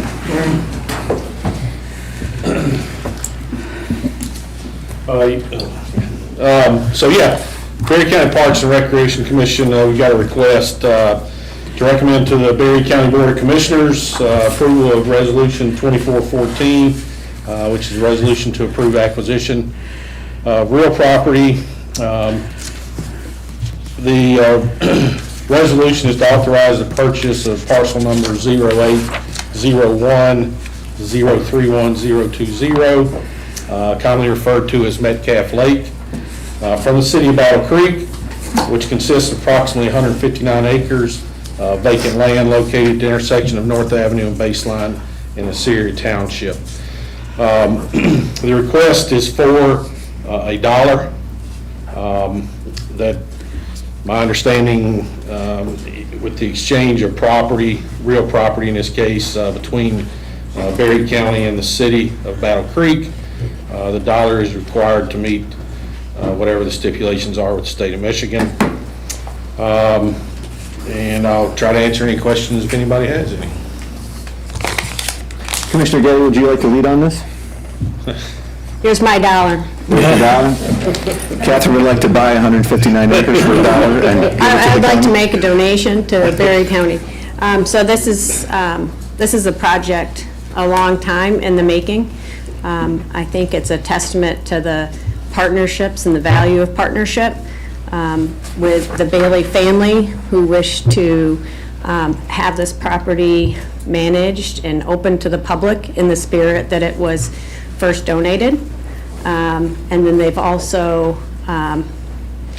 made a significant donation to the Community Foundation to set up an endowment for the maintenance long-term for the property. Also to make some initial improvements just to make it open and safe for the public. So it really, with Southwest Michigan Land Conservancy and Community Foundation, the Bailey family, and our county parks, it's going to bring the Bailey's family's dream to fruition. We had a chance to walk the property as much as we could. I think the mosquitoes had a very good day. So it is a natural area and it is a beautiful area. So, but it definitely could use the investment and the improvements in there. So there isn't anything in the county. We're blessed to have all the state game areas, Charlton Park, all the things that we do, but there's really nothing in the county in that area. So when I see on the amount request is $1, but ongoing cost intervals, annual budget, $15,000 to $30,000. Can you talk about that for a minute? Yeah, absolutely. So a part of the overall process, I guess, when we first became aware of the property, although I think the Parks Commission has been aware of the property for probably about 10 years, we knew that we needed to try to facilitate a way to make it basically cost neutral. And come up with a mechanism that would provide us some funding each year that didn't necessarily tap into the general fund in any significant way. I'm not going to sit here and tell you that we are not going to ever need general fund dollars. I don't know what the future holds. But with that, we reached back out to the Bailey family, who originally owned the property, and started having some discussion with them. They donated the property to the city of Battle Creek around 1999, 2000, with the goal that it would be held as a public park, public natural area for the public to enjoy. It was a family property. And so they initially gave the property to the city. If anybody has any familiarity with the city of Battle Creek, there's Bailey Park in Battle Creek, which houses a number of baseball fields. Softball, I mean, they have tournaments there year-round. So there was already a linear connection with the Bailey family and the city. City took ownership, not necessarily understanding what their city charter necessarily would allow, not allow. They tried to work out a couple of different agreements with some other entities to do the operations of the facility and manage it. Ultimately, those met with some challenges as well. And then I think the family became disheartened, I guess, a little bit with the way the property was being managed and some of the things that had happened previously. They reached out to the Southwest Michigan Land Conservancy, who then reached out to us. So we get to that point. As Parks Commission, we started discussing this about 2 years ago in great detail, and realized that we needed to try to find a mechanism to help fund the operations and investment into the property. So with that being said, we reached back out to the family and then started involving some conversation with the Berry Community Foundation and the Battle Creek City Foundation. And ultimately, we're able to have some discussion with the family to, number one, pay for an environmental impact phase 1 study, which was completed last year by a donor, no cost to us. And then secondly, would the family be willing to help facilitate creating an endowment that would help support the property long term? And I'm happy to say that it's amazing the amount of investment the families put into this being public property. And I say that it's being held in escrow at the Berry Community Foundation. Bonnie Geddes is here today to answer any specifics on that if you have any. The initial, and I'm going to say initial because we anticipate and are hopeful that we can raise additional funds to support that. But the initial contribution was $500,000, and right now we'll segment that out in our agreement with the Bailey family. There'll be $400,000 total that goes into the endowment fund itself. $25,000 will go toward the conservation easement, which will be held by the Southwest Michigan Land Conservancy. $25,000 will be used as a matching opportunity. One of the things that we had discussed early on was trying to find a way to continue to grow the fund. We're hoping to do a 1-to-1 campaign or a 1-to-2 campaign, some way, shape, or form on a raising additional dollars using $25,000. And then our initial kind of upfront cost to get the property up to where it needs to be, just from an access standpoint, signage, some of that initial improvement. Got to do some work on some invasive species. That's part of the reason we're going to continue to have the Southwest Michigan Land Conservancy involved. There are a number of invasive species on the property we've got to address. So our plan is to use that $50,000 initially to get it open, I guess, so to speak. And then after that, I think our initial cost analysis on it was somewhere between $15,000 and $30,000 per year to maintain the property, keep it open, have it open every day for the users. Again, we're trying to work on some other partnerships to help facilitate that, but that's a pretty rough estimate. We do anticipate that the endowment piece would pay for the majority of that. But again, the reason I say I don't want to ever tell you we would never request general dollars, I don't know. I can't tell you what that's going to look like 10 years from now or 20 years from now. But what I would say is initially, we think we've got costs covered to take on the property and to open it up for the public and certainly to serve an area that's underutilized in the county in terms of public space. But at the same time, I think it's a beautiful piece of property for everybody who lives in the county. Although maybe some people want to keep it quieter than others. Is there a plan for trails, for a kayak launch, for an expanded parking area? I know you mentioned signage, and you anticipate that being cost neutral at least for a handful of years based on the endowment. Yes. So There is currently a parking lot up off of Baseline Road that's fairly suitable for what we want to do. We need to improve it. Right now, it's pretty mucky. Some dead trees around it. There is access onto Metcalf Lake. There's some challenges there. That access comes in off of North Avenue, drops straight off of North Avenue and into the brush. It makes a hard left into an area that's really not big enough hardly for a truck to turn around. So we know we got some of those challenges right off the bat. That we're hoping the $50,000 helps us address part of that. We've been working with a local contractor, trying to put some cost analysis to it, and we feel like we'll be able to make some improvements right off the bat that'll make it much more accommodating for the public to use, and hopefully make some of the neighbors happy that live in that area. So I'm not going to use the term I typically use, but it's interesting right now, particularly Friday nights, Saturday nights, just because of the four-wheeler traffic, the side-by-side traffic, and probably some of the things that are going on with some of those folks. And some of the neighbors are not super happy about it, so I think they're kind of looking forward to us being involved down there. It's right at the county line, and so there's some challenges with getting to that area particularly for our law enforcement folks, because it is all the way at the end of the county. And so we're trying to figure it out internally, our gate system, what that's going to look like, and then ultimately trying to block off probably some of that off-road traffic that's getting in there.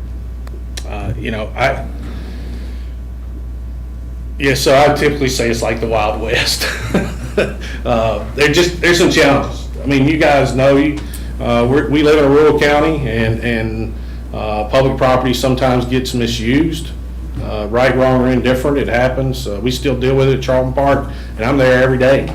And so, obviously the property has some challenges from that standpoint, but we think, I know Darryl spent a lot of time down there talking to the neighbors, and we think there's a way to facilitate that being as cost neutral as possible. Okay. Additional questions? This may be more for Bonnie, but $400,000 endowment would, in today's world, produce how much of a distribution annually? About $80,000 a year. Okay, thank you. Awesome. Additional questions? Mr. Chairman? Yes. I too had an opportunity to go down there, it's been a few years now, I believe, maybe 3, I'm not sure. Commissioner Getty invited myself and Chairman Jackson out there, and a couple other people, and I'm proud to say I did finish last on the hike. And I'm sure if I was to hike it again today, I would be even farther back. But it is an amazing piece of property. It does land in my district down there, which obviously we're very happy about, but I would be in favor of this no matter where it landed, because it is just an amazing piece of property that's going to be a part of Berry County. And it's something that we can give back. Always trying to find that way to give something back. Johnstown, by the courtesy and the help of the Parks Commission and their grant this year, put an amazing playground facility out there. And it just is unbelievable how much that place is getting used.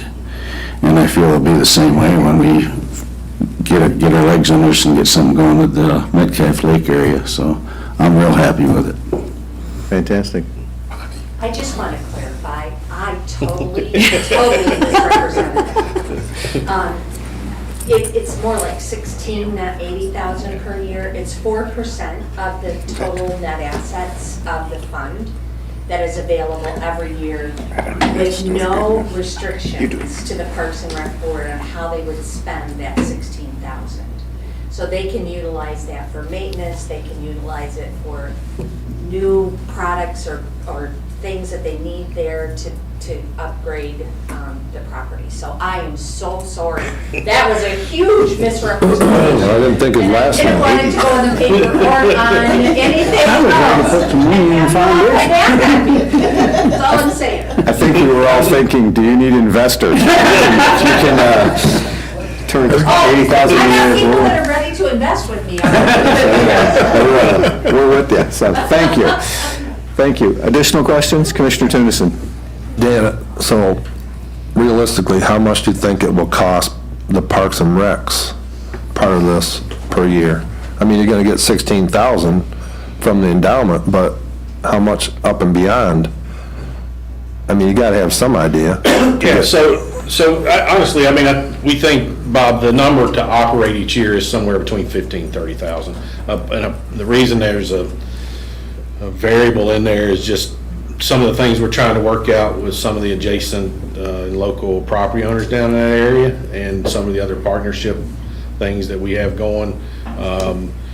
We hope will help facilitate it being less expensive. I think the challenge for us, and this is where maybe the county comes back in, is if we try, we're gonna have to solicit grant dollars for improvement projects down there, and realizing that's probably gonna come from either Land and Water Conservation Fund or Trust Fund. All those require those 25 or 50% matches, depending on which program it is. And so I would assume from a Parks and Recs side of it, we would have to come back and request those matching dollars on the grant piece. But again, that's investment into the property, and a return on that should be just a better piece of property for the county overall. So yeah. What all are people gonna be able to do down there? So we're going to keep it kind of natural based. We want to improve the access on the water. I will forewarn everybody, it'll be a no motor boat access. The lake's about 30 acres in size, and it's really built for canoe, kayak, or ice fishing. I mean, I know guys have been ice fishing down there for years, so it'll be small boat activity. The lake itself does empty into Wabascon Creek, which you can get on Wabascon Creek in a canoe or kayak and go north or south. It goes either direction. Going south, if you try to get all the way down to Wabascon Lake there in Calhoun County, there is one blockage down there right at Wabascon Lake. I haven't talked to the DNR yet about that to see if there's some way to rectify that to where you could actually put in at Metcalf and go all the way down. So there is improvement at the boat landing itself, obviously improvement up at the parking lot off the baseline. Outside of that, we anticipate some trail development. We've talked about some kind of small structure because we would like the opportunity to potentially do some programming with either school groups or summer family interpretive programming of sorts. So, and then some type of restroom, whether that's just porta-john or vault toilet, or, I think some of those things are yet to be determined. But our initial investment's just some parking and some trail. Are you gonna put gates there, like similar to what you got at Shelton Park? So we will have some gates. I think there's some of that still has to be determined on open closure, how often that is, whether it's every day, every night, whether it's more sporadic than that. We know just in discussion with the people that live down in the community, it gets used primarily now by mostly people who enjoy the outdoors and or the Friday night, Saturday night crew. And so, I got you. I'm not gonna say we haven't all been there on Friday, Saturday night, but, so there's inherently, we kind of know going in, there are probably some times where we're gonna want to open and close, and maybe not so much all the time. Okay. But yeah, we do anticipate some of that. All right. Gary? Is this going to be a free and clear deed, or are there contingencies to the sale of property to Berry County? So the family they had some restrictions that it be maintained as a park. They had a stipulation for anybody who was on the water to have life jackets. And again, we can address that with our signage like we do now at our other properties. But I think that was it, if I remember correctly. The only reason I'm asking that is if there's an opportunity to sell a parcel or two off to get funds to improve it. Is that an option or not? That would not be an option. And that's gonna fall into the, Conservation easement. conservation easement that the Southwest Michigan Land Conservancy will oversee. So if Berry County can't afford it, then it goes back to. Pardon? If Berry County can't afford the land, then it goes back to. No, as far as use. No, I'm saying if Berry County can't afford to maintain it for whatever reasons, then it would go back to the Baileys or the. It would go back to the estate of Mr. and Mrs. Bailey, who are now deceased. It would go back to their estate. Yep. Okay. There are no additional questions. The chair would oops, go ahead. On the endowment, Bonnie said that the Parks and Recreation can use it for anything. That's anything on Metcalf Lake property, right? Correct. Just like Charlton Park Millage is Charlton Park Millage.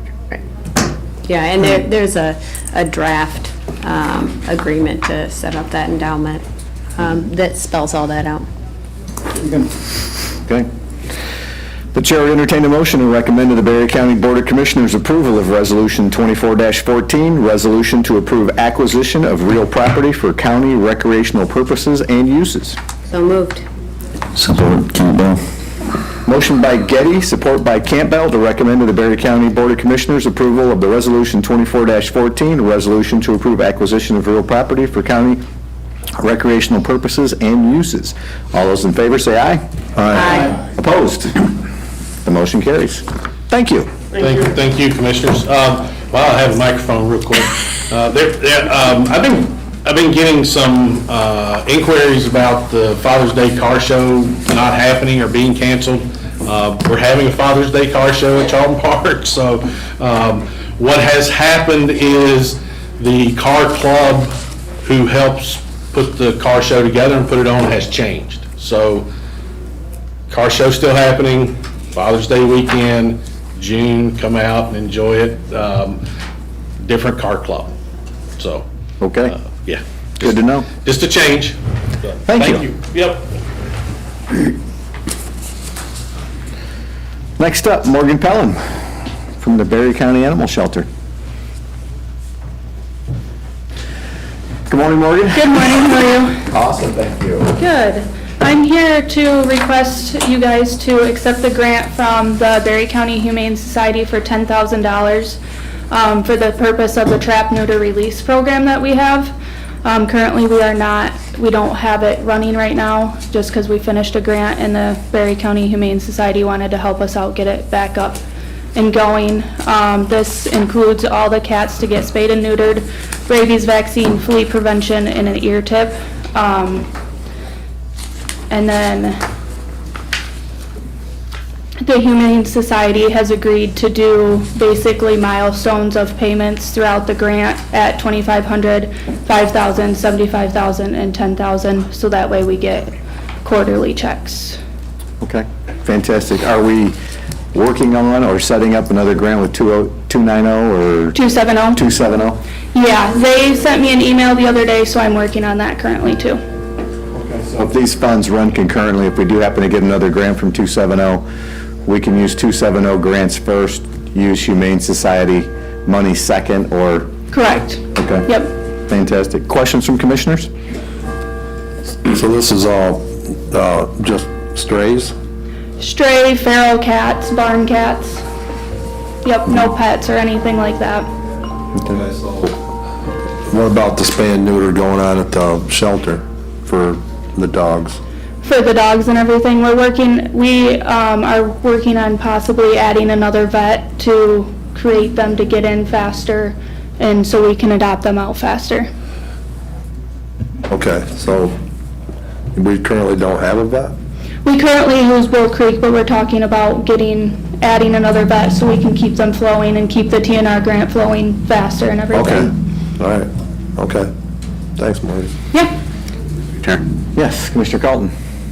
Just a matter of procedure, if someone catches a feral cat, are they brought to the Humane Society or to the veterinarian? So what we would do with this is we would sign them up for the program, and then they would trap that cat, bring it to the vet office that we are using.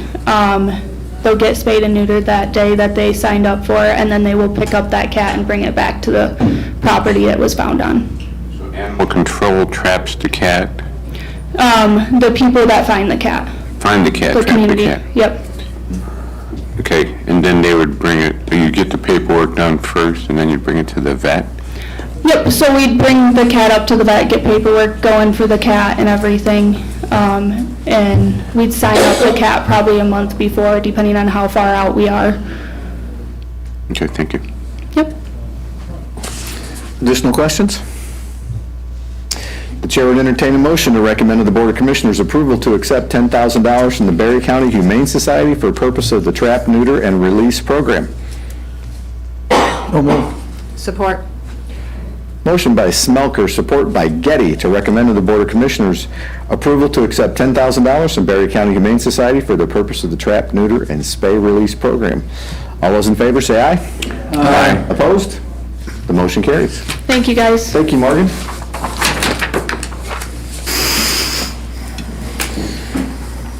Is Mr. Dahl in the room at this point?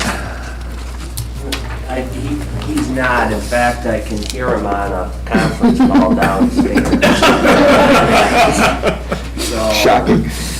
And I don't know that Jim is here yet. Let's jump into your two. Want me to run with my two? Jim often is listening. Jim McManus is listening, so he may very well stop up shortly. All right. Do you want me to go downstairs and get Jim? Or tell me up? He probably knows, but if he doesn't show up in a second, we'll... Leslie, you could bump him on the phone too if you want. 1150 is his. I was gonna make sure I'm not calling. Jim McManus? Yeah, or Jim, yeah. Jim Dahl is the 11. Sorry. Yeah, Jim would be 11. Oh, I don't know that one. I always walk across the hall. Sorry. Credit to be, oh, there he is. Your Honor. Go ahead, let's just go through these. I know since you have a limited time schedule anyways today. Misery loves company, right? We're talking about a different one. No, you can sit down for just a minute.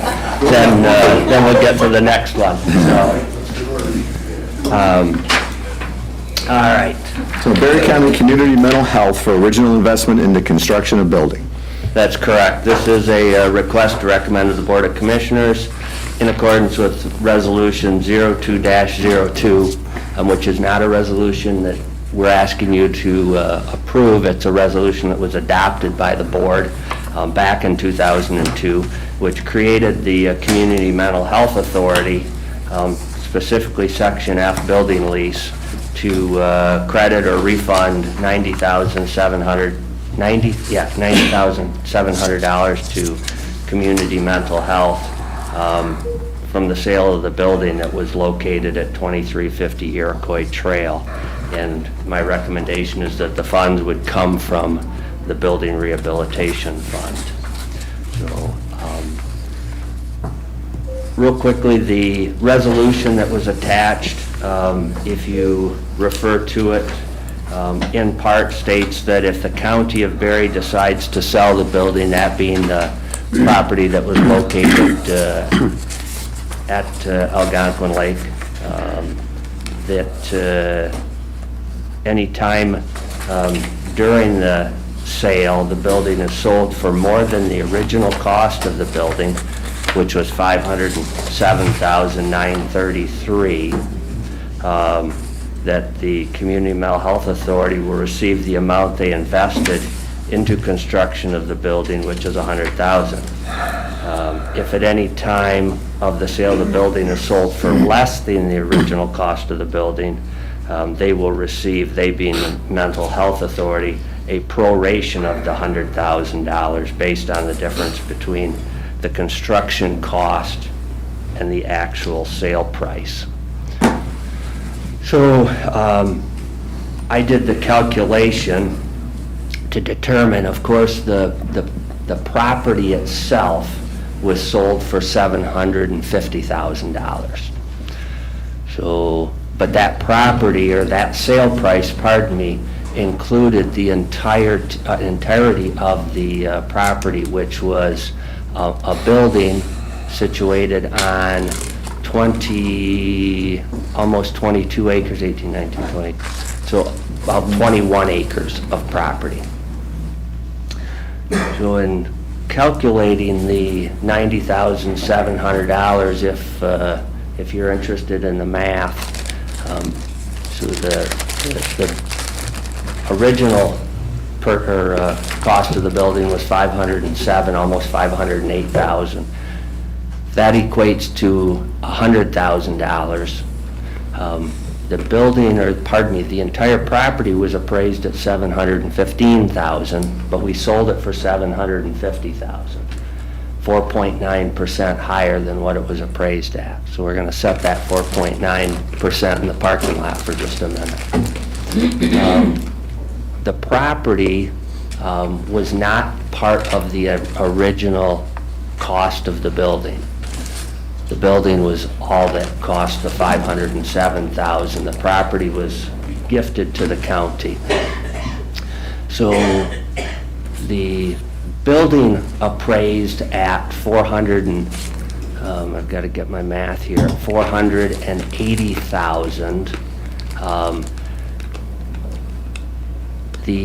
There were 18.73 acres that were valued or appraised at $235,000. So if you do the math, that equates to just about $12,500 per acre. Applying that to the 3¼ acres that were included in the $480,000 that the building and 3¼ acres were appraised at, you get $40,777. So if we take the $480,000, subtract out the $40,777, the building alone appraised at $439,000. But again, the property sold for 4.9% more than what it was appraised at. So if you multiply the $439,000 by 4.9%, you end up with a building value based on the sale of $460,745. Divide the $460,000 by 507,000, you get 90.7%. Multiply that 90.7% by the 100,000 that is to be returned to mental health, and you get $90,700. And this is If I had all a chalkboard, I'm happy to do it on a chalkboard, and I apologize that but that's the math that gets us, if you make the recommended or suggested return of $90,700.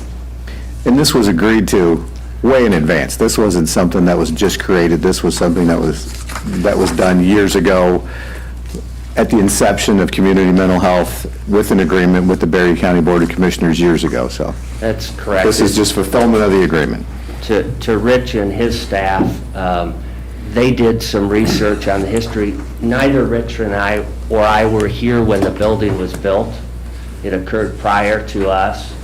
Rich's staff did some work on pulling together that, and then in 2002, the resolution that then we found, when mental health went from being, for lack of a term, a county agency to an authority, in that it was memorialized that what had occurred, so that's where the language comes.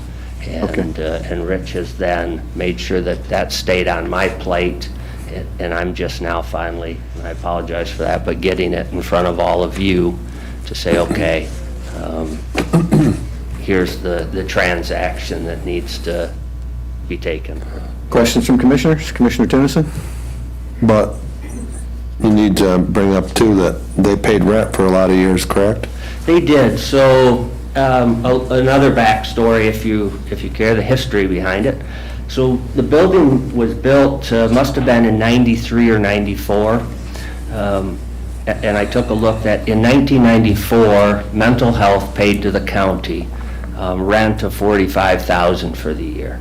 From 95 through 2006, they paid rent of $54,760 a year. And then in 2007, only paid, and why I say only, $18,253 is that, and I do recall now, in 2007, the state started to, they didn't start, they pushed back on counties that had built or constructed buildings and were renting them back to community mental health. They said that a mental health could build their own building, if I recall this right, and that debt cost could be leveraged against the federal funds that they receive, or they could rent from a private entity and include that rent in the costs that they leverage against federal and state funds, but that counties couldn't construct a building and then rent it back to mental health to recoup those costs. And it was a larger issue around the state. So we ended up having to end that, but during that period, mental health had paid $720,000 plus a little bit in rent. And from that point forward, mental health, while they had it for lack of a better term, rent-free, took care of all the costs associated with maintaining the building, improving the building, the utilities. There, of course, were no taxes on the building. So we've had, I don't want to say no cost, but very little cost associated with that, other than the original investment of what would be $407,933. Additional questions? Good explanation, very detailed explanation. I'm not going to argue with your numbers.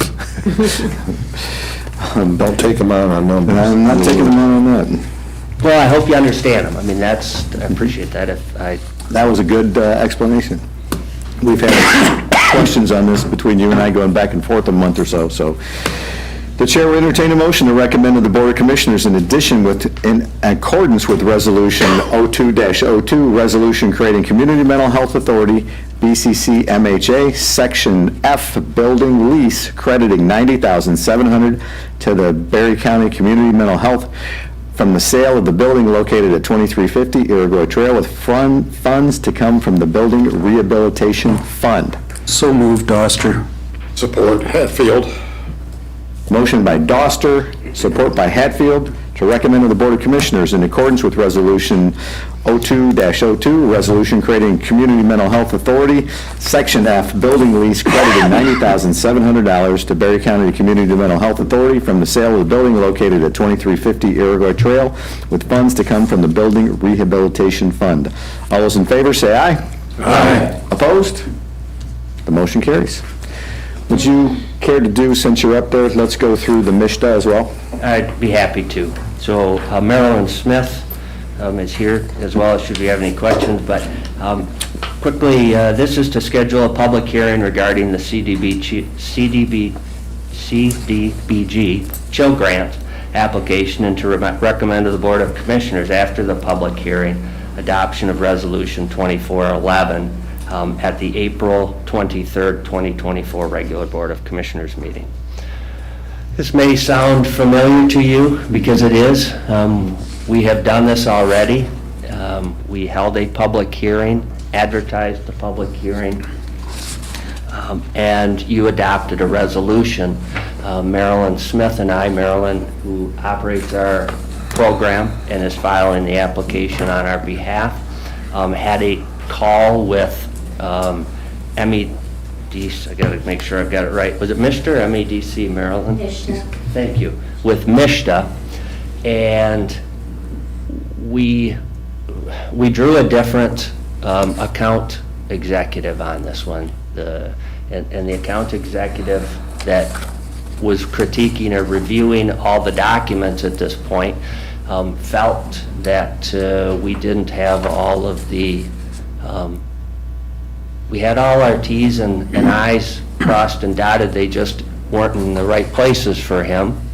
I'm going to be very candid. I get that I'm pointy-headed, I'm a bureaucrat. This was extremely detailed. Began to try to argue that, no, wait a minute, it's semantics. But at the end of the day, I had a county commissioner, Bob Winger, I'll credit him, that said, the golden rule, he who has the gold makes the rules. And since we were requesting funds from MSHDA, felt that it was easier to win friends and influence people than it was to argue our way right out of a grant. So this is a request to redo both the public hearing and the resolution so that we can meet all of the specifics with regard to this program. Again, we've already approved it, we've already done it, it's a redo. First one was a practice to be sure that everybody's happy. I did, if I can interrupt, I did provide in your packet the clean resolution, but you also have a black-lined copy of the resolution along with a clean copy of the notice of the public hearing and a black-lined copy of the public notice so that you can see specifically what the changes are. So be happy to try to answer any questions. Any additional questions for Michael? Hearing none, the chair would entertain a motion to schedule a public hearing regarding the CDBG chill grant application, and to recommend to the Board of Commissioners after the public hearing adoption of Resolution 24-11 at the April 23rd, 2024 regular Board of Commissioner meeting. Support. Motion by Smelker, supported by Getty, to schedule a public hearing regarding the CDBG chill grant application and to recommend to the Board of Commissioners after the public hearing adoption of the resolution 24-11 at the April 23rd, 2024 regular Board of Commissioners meeting. All those in favor say aye. Aye. Opposed? The motion carries. Thank you, Michael. Thank you. May I just say a quick thank you for your patience with all of this. I know the chairman said it was a rehearsal for this one. There were some things in there that we had to remove. Some of them were about displacement. There is no displacement that's required, and we don't allow it.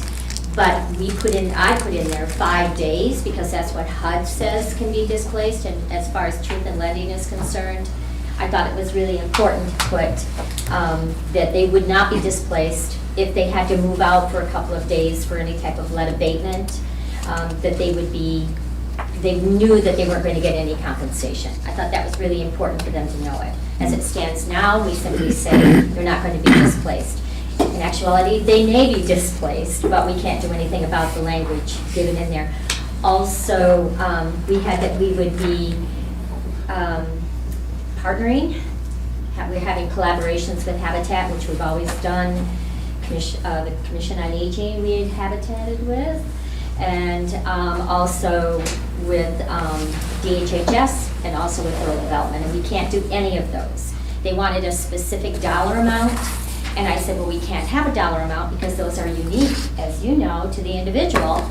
And we've always done it with CDBG, and they said, I'm sorry, if you don't have a dollar amount, then we can't put it in there, but you don't have to have any collaboration, which of course, as Courtney knows, we love to have collaboration because it extends the dollar amounts. So unfortunately, we had to remove all of that. So in case you notice those differences, I wanted to kind of explain it, and I thank Michael for providing that agenda to you. And thank you for your patience, and I'll see you next Tuesday. All right, thank you, Marilyn. Thank you. Drain Commissioner Dahl.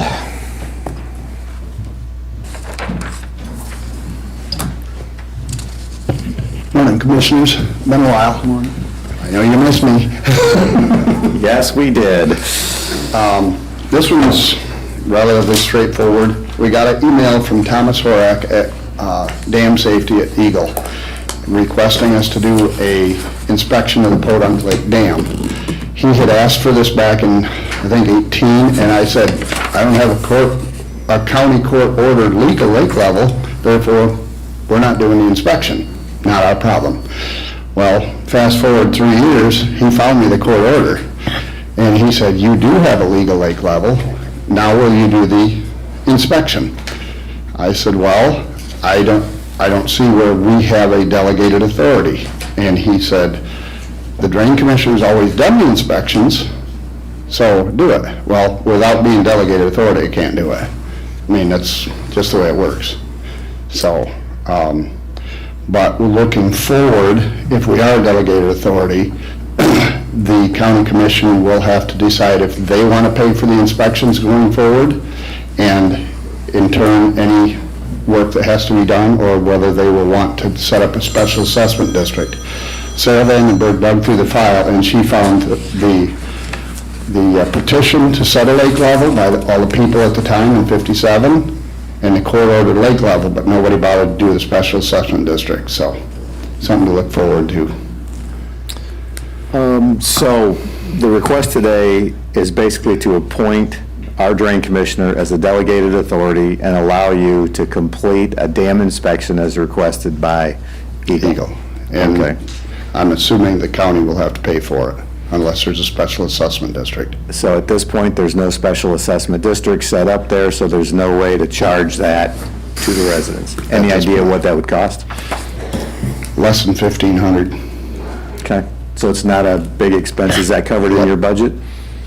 No, we don't have any money for that. Let me back up one step. If we do, at this point, we don't even have an easement to get to that property. So to get an inspection done, as long as it looks like we're moving forward, I don't think EGLE's going to say anything. But we will eventually have to get an easement to get to that property because we can't trespass. So there's something else that's going to... Permission doesn't cut it? What's that? Landowner permission doesn't cut it? That's how we'll have to do it. We'll just go out, find out who owns it and say, hey, can we get on here for now? So, but in the future, Doug said you really should have an easement to get in there.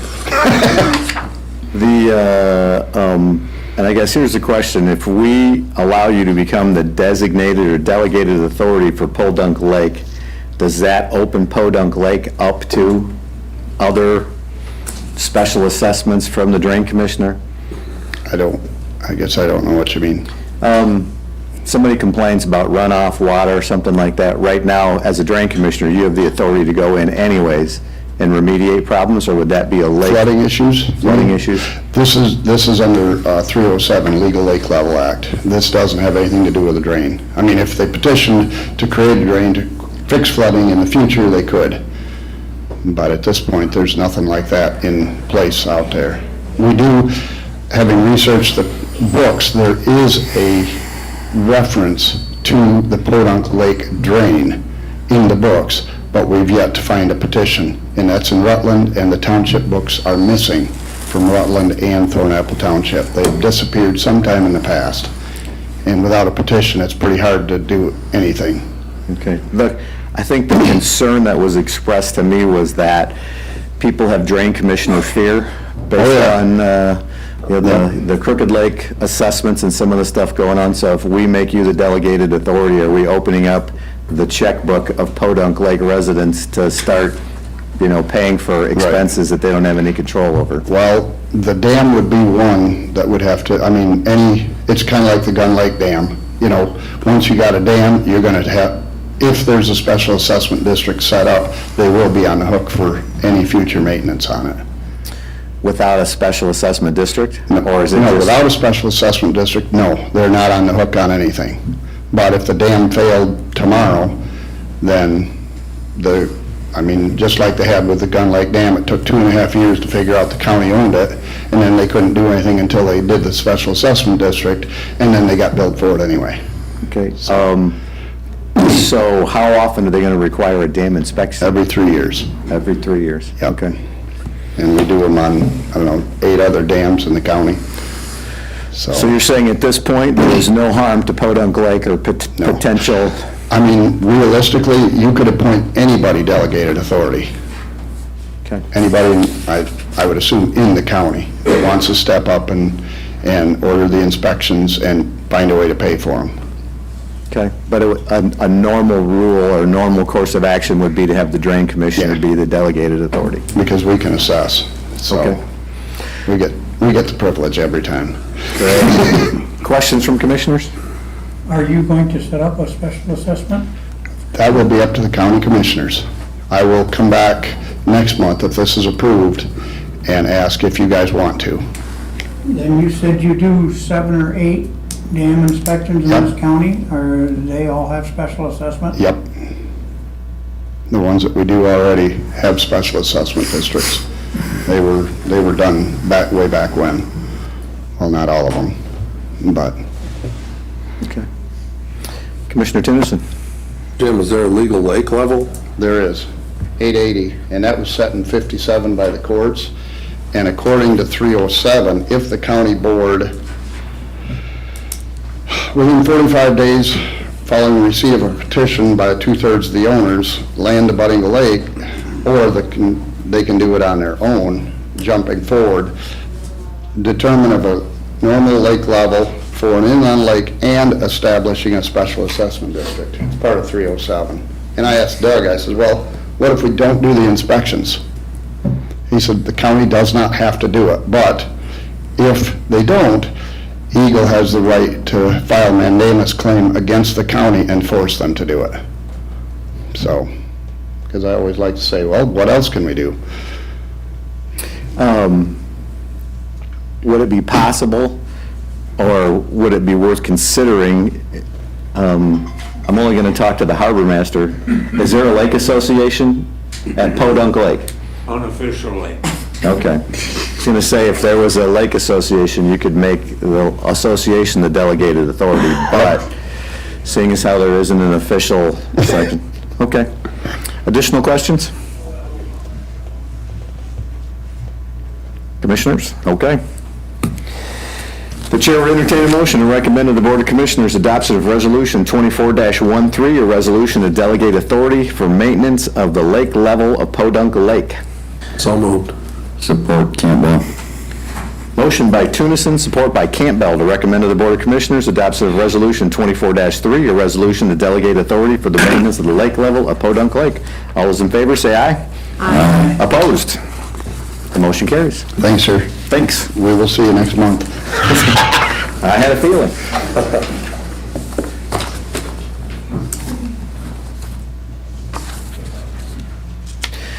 Good morning. Good morning. So I'm here to get the Commissioner's approval for a professional service proposal with McKenna and Associates to complete a new zoning ordinance. We have a budget about $40,000, and while we anticipate using most of our current zoning ordinance, there are several areas that need to be updated, and it is better to complete the task as a whole than to try to piecemeal individual sections of the ordinance to do amendments. It'll become way too costly. So some of the areas that we'll need to address that are being discussed around the county, besides the obvious ones that we've been talking about for a long time, Airbnbs, housing in general, different types of housing developments. Our sign ordinance has to be completely rewritten. We have to create a zoning classification for places like the village of Nashville where the buildings are actually attached to each other. Our ordinance really doesn't address that too much. And what McKenna does is they'll go through the entire ordinance and give us a list of those areas that need to be attacked first and then complete the rest of it as we move forward. And this is what you and I were talking about as far as bringing in gravel, bringing in solar, and So the- bringing in all this stuff. Right, so the gravel and the solar portions will be completed by our attorneys, but we'll implement them into the ordinances as they get completed. All the other ordinances will be handled by McKenna. Okay. Is there a time frame for McKenna to put together? We hope to have it completed by the end of the year. By the end of the year? Okay. Okay, so this is not going to be a fast process anyways, this will... Well, it's faster than a master plan process, so it takes a while, and there'll be a lot of public involvement as we move forward, especially during the summer. But they're also aware of, at the end of the year, there's going to potentially several changes that might be happening. We would like to have it completed, so you have the chance to review it. Okay. So that's our goal. Perfect. Questions from commissioners? Commissioner Tennyson? Regarding Airbnbs, what, are you trying to put some restrictions on? Well, it's just not adequately addressed. Our ordinance in 2008 really didn't consider Airbnbs, and there have been several court cases that we need to, address. So we want to create an ordinance that deals with it, either legalizes it, manages it, licenses it, something, but how it's going to be done is still up in the air. Yeah, I've heard some horror stories about these Airbnbs, people showing up and the septic's completely full, stuff like that, different problems that they have, so I think there's some things that need to be addressed with that. Definitely. A little bit. Yeah. Was it Yankee Springs that it passed a short-term rental? If they've completed it, they're working on it. There are a lot of townships that have come up with a management model that includes an ordinance and licensing. We wouldn't be able to do the licensing directly because at the county level, but we would create the management, and then maybe if we end up going that route, work with the townships to come up with a licensing idea. So this doesn't take away any authority for the local units of government to pass ordinances like that? Not at all. Okay. We hope to work with them. Okay. Additional questions for Jim? Thank you. Commissioner Campbell? With the expected finish date of the first of the year, how does that fall into the alternative issue itself that's going on now, the ordinance that's being developed for that? So we'll need to address that as that ordinance gets completed based on timing. So if it's times out correctly, and you would like to have it processed as an individual ordinance in advance of the completion of zoning, we can do so. And we'll hold public hearings and go through that process. If it takes longer, and it seems to be corresponding nicely with the timing for the entire ordinance, then we may just want to implement it into the ordinance and hold a giant public hearing for everything. Okay, because as I understand it, there's some state funds or something that makes it necessary for us to complete our process on this by September. Is that what I understood? It's not state, it's the funding that's available to municipalities. Correct. Yeah. I think that those are questions that as Brad creates the ordinance and as you get a chance to review it as a board, we could talk about all that. We can certainly do it separately. We don't, and then just bring it into the ordinance if we have to. Thank you, Jim. Okay. Additional questions? Hearing none, the chair would entertain a motion to recommend to the Board of Commissioners approval of the attached professional services proposal to assist Berry County with a zoning ordinance update to prepare a new zoning ordinance for Berry County. So moved. Support. Motion by Getty, support by Hatfield, to recommend to the Board of Commissioners approval of the attached professional services proposal to assist Berry County with a zoning ordinance update to prepare a new zoning ordinance for Berry County. All those in favor, say aye. Aye. Opposed? The motion carries. Thank you. Thank you, Jim. Keep us updated, please. Oh, definitely. All that fun. Limited public comment at this time. Any member of the public wishing to address the board may do so for up to 3 minutes.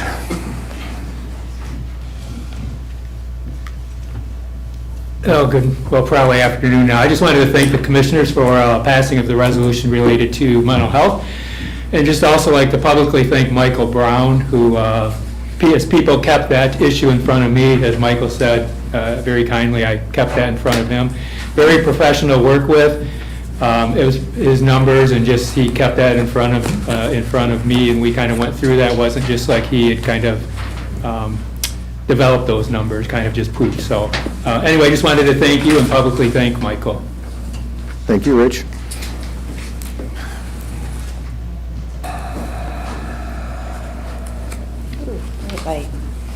It's always good to start off on a nice note. Thank you. All right, a couple of weeks ago, a board member went off in an angry tirade because our sheriff did not enforce a law the way he felt it should have been enforced. I want to clarify, our sheriff did enforce the law. He made sure that the gun was not loaded first. Then he had the individual put the gun into its case and secure the gun in the trunk of the car. That is enforcing the law. Making arrests does not necessarily mean they're enforcing the law. The question we are not asking here, though, is that law that he enforced lawful? Not all laws are lawful. Just because a man passes a statement calling it a law does not mean that it is lawful and must be followed. Any law that infringes on the God-given rights of free men and women are not lawful. I handed you 3 settled laws that protect free men and women from the tyranny of unlawful laws. All of you need to read the Declaration of Independence. This document states clearly why our forefathers banded together to go up against the largest military supported country to support our country for freedom. As you read through the claims against the King of Britain, you will be able to see a comparison of what is happening today within our own country and our own government. The violations that are being conducted against free men and free women of the United States. For us to maintain our freedoms here in Berry County, it is imperative that each of you on this board uphold your oaths to support, defend the constitutions, to protect the freedoms of the people you serve.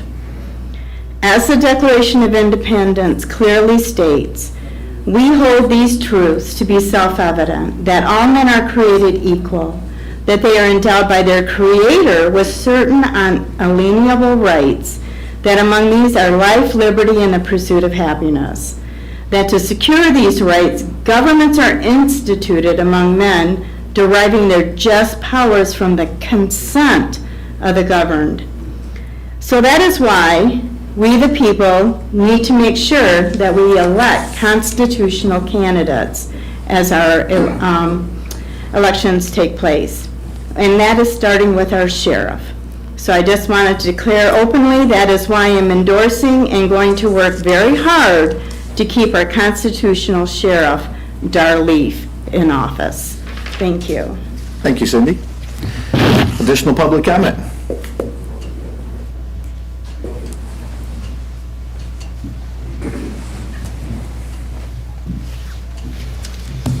Good morning, Commissioners. Greg Moore with Consumers Energy. You heard from the undersheriff this morning about an event that's taking place, a fun event this weekend.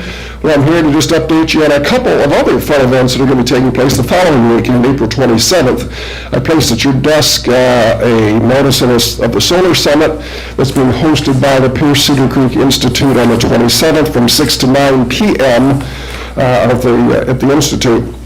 So we are sponsoring that event. However, I want to make clear that this has nothing to do with our development in Johnstown Township. This is designed and dedicated for people to learn about home, residential, or business solar. So they're going to have several speakers, well-known speakers come in, and they're going to have individuals sharing their experience with solar at their homes or at their businesses or on their farms. But this is not intended to be a discussion or information about large-scale utility solar. So if you're interested in that, you've been thinking about, hey, I want to do solar on my roof or at my barns, be an interesting time to come in, and they've got a lot of people coming in to share information.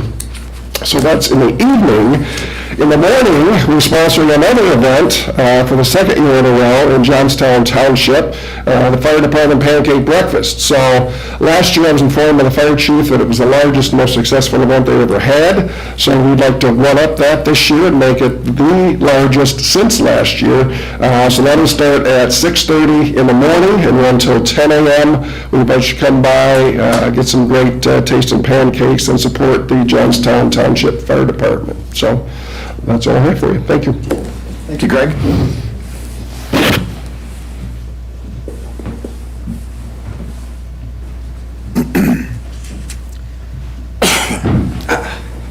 Thank you, Gary White. I want to thank Mike Brown for what he does here. As I said, when we put some windows together and stuff, and he brings proposals here, he doesn't give his input of what he thinks should be done or shouldn't be done. He's been doing that for years. So when I talk about things from time to time, sometimes I guess the frustration comes out of how the commissioners do it. Courtney and Ziny made a very good presentation. I like the history. Part of the history has to be looked at and said, how can we do better? So I said, it's just one of those things, so I wanted that to know. As government steps in and tries to take the place of family and community, that to me is huge concerns. So it just keeps on dividing and makes family less important. So when you sit there and say, well, the government can do it. Government can tax people and they can do it. Well, it's really sometimes the community and the family's responsibility. My wife, when she had to deal with her mother, didn't go out and say, hey, who else can do it for me? When she had to deal with her brother, same thing. So when you look at things like that and you keep on saying, oh, how great these programs are, they're government programs. They don't take the place of family. They don't take the place of community. So when you said, I'm sure the voters are going to pass this, well, I don't know, does a dollar take the place of a family member? So those are the concerns I have when I see government saying, let us take care of everything. When you look at federal government, we're $34 trillion in debt or more. So where does the money really come from a federal program? China? So are we taking care of our nation? Are we taking care of our family? Are we taking care of the young people that are coming up? I would have really loved to hear just one commissioner say, well, what about the people that maybe can't afford it? Not one of us did. So that to me is a huge concern. The state, what has the state government done? They've spent the rainy day fund down, correct? So where are we going to? There's only so much money, and the young people, we're getting less young people to take care of the more old people. I don't see how they do it. Seniors are having to help them out, watch their kids, and so there's no roles for everybody. In the Village of Nashville, they actually passed, this last week, they've reduced their sewer and water hookups. One was over $6,000. Now they're both down to $3,500. So we did reduce it. When I was on Village Council, we went from a 5-day office down to a 4-day office because you've got to look at a bigger picture. There is one. You can't just keep on taxing people out of everything, saying, we're government, we will take care of it all. Thank you. Thank you.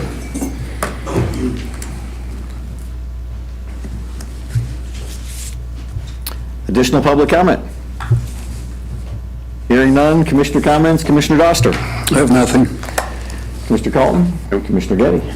Commissioner Smilk? Commissioner Tunison? I'm good. Commissioner Campbell? Bingo. I got some. I won. A while back, we passed a new committee, personnel committee, and my lack of ignorance or whatever, I understood it to be more of a preparation for the future positions that we anticipate, the high-level positions that we anticipate coming up in the county.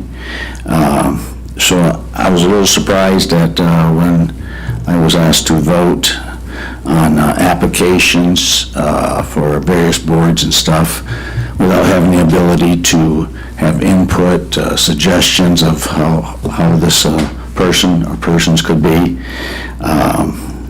I feel like we have 4 commissioners, and this is not a commissioner thing, it's just a thing that's bothering me. I don't feel like my 4 districts that hired me or elected me to represent them, I don't feel like I'm giving them representation if I'm asked to vote on personnel that I have a choice of 1. So I hope that we can look at this and maybe set up some more boundaries on the reach of this committee, because at this point, I just feel it needs some correction.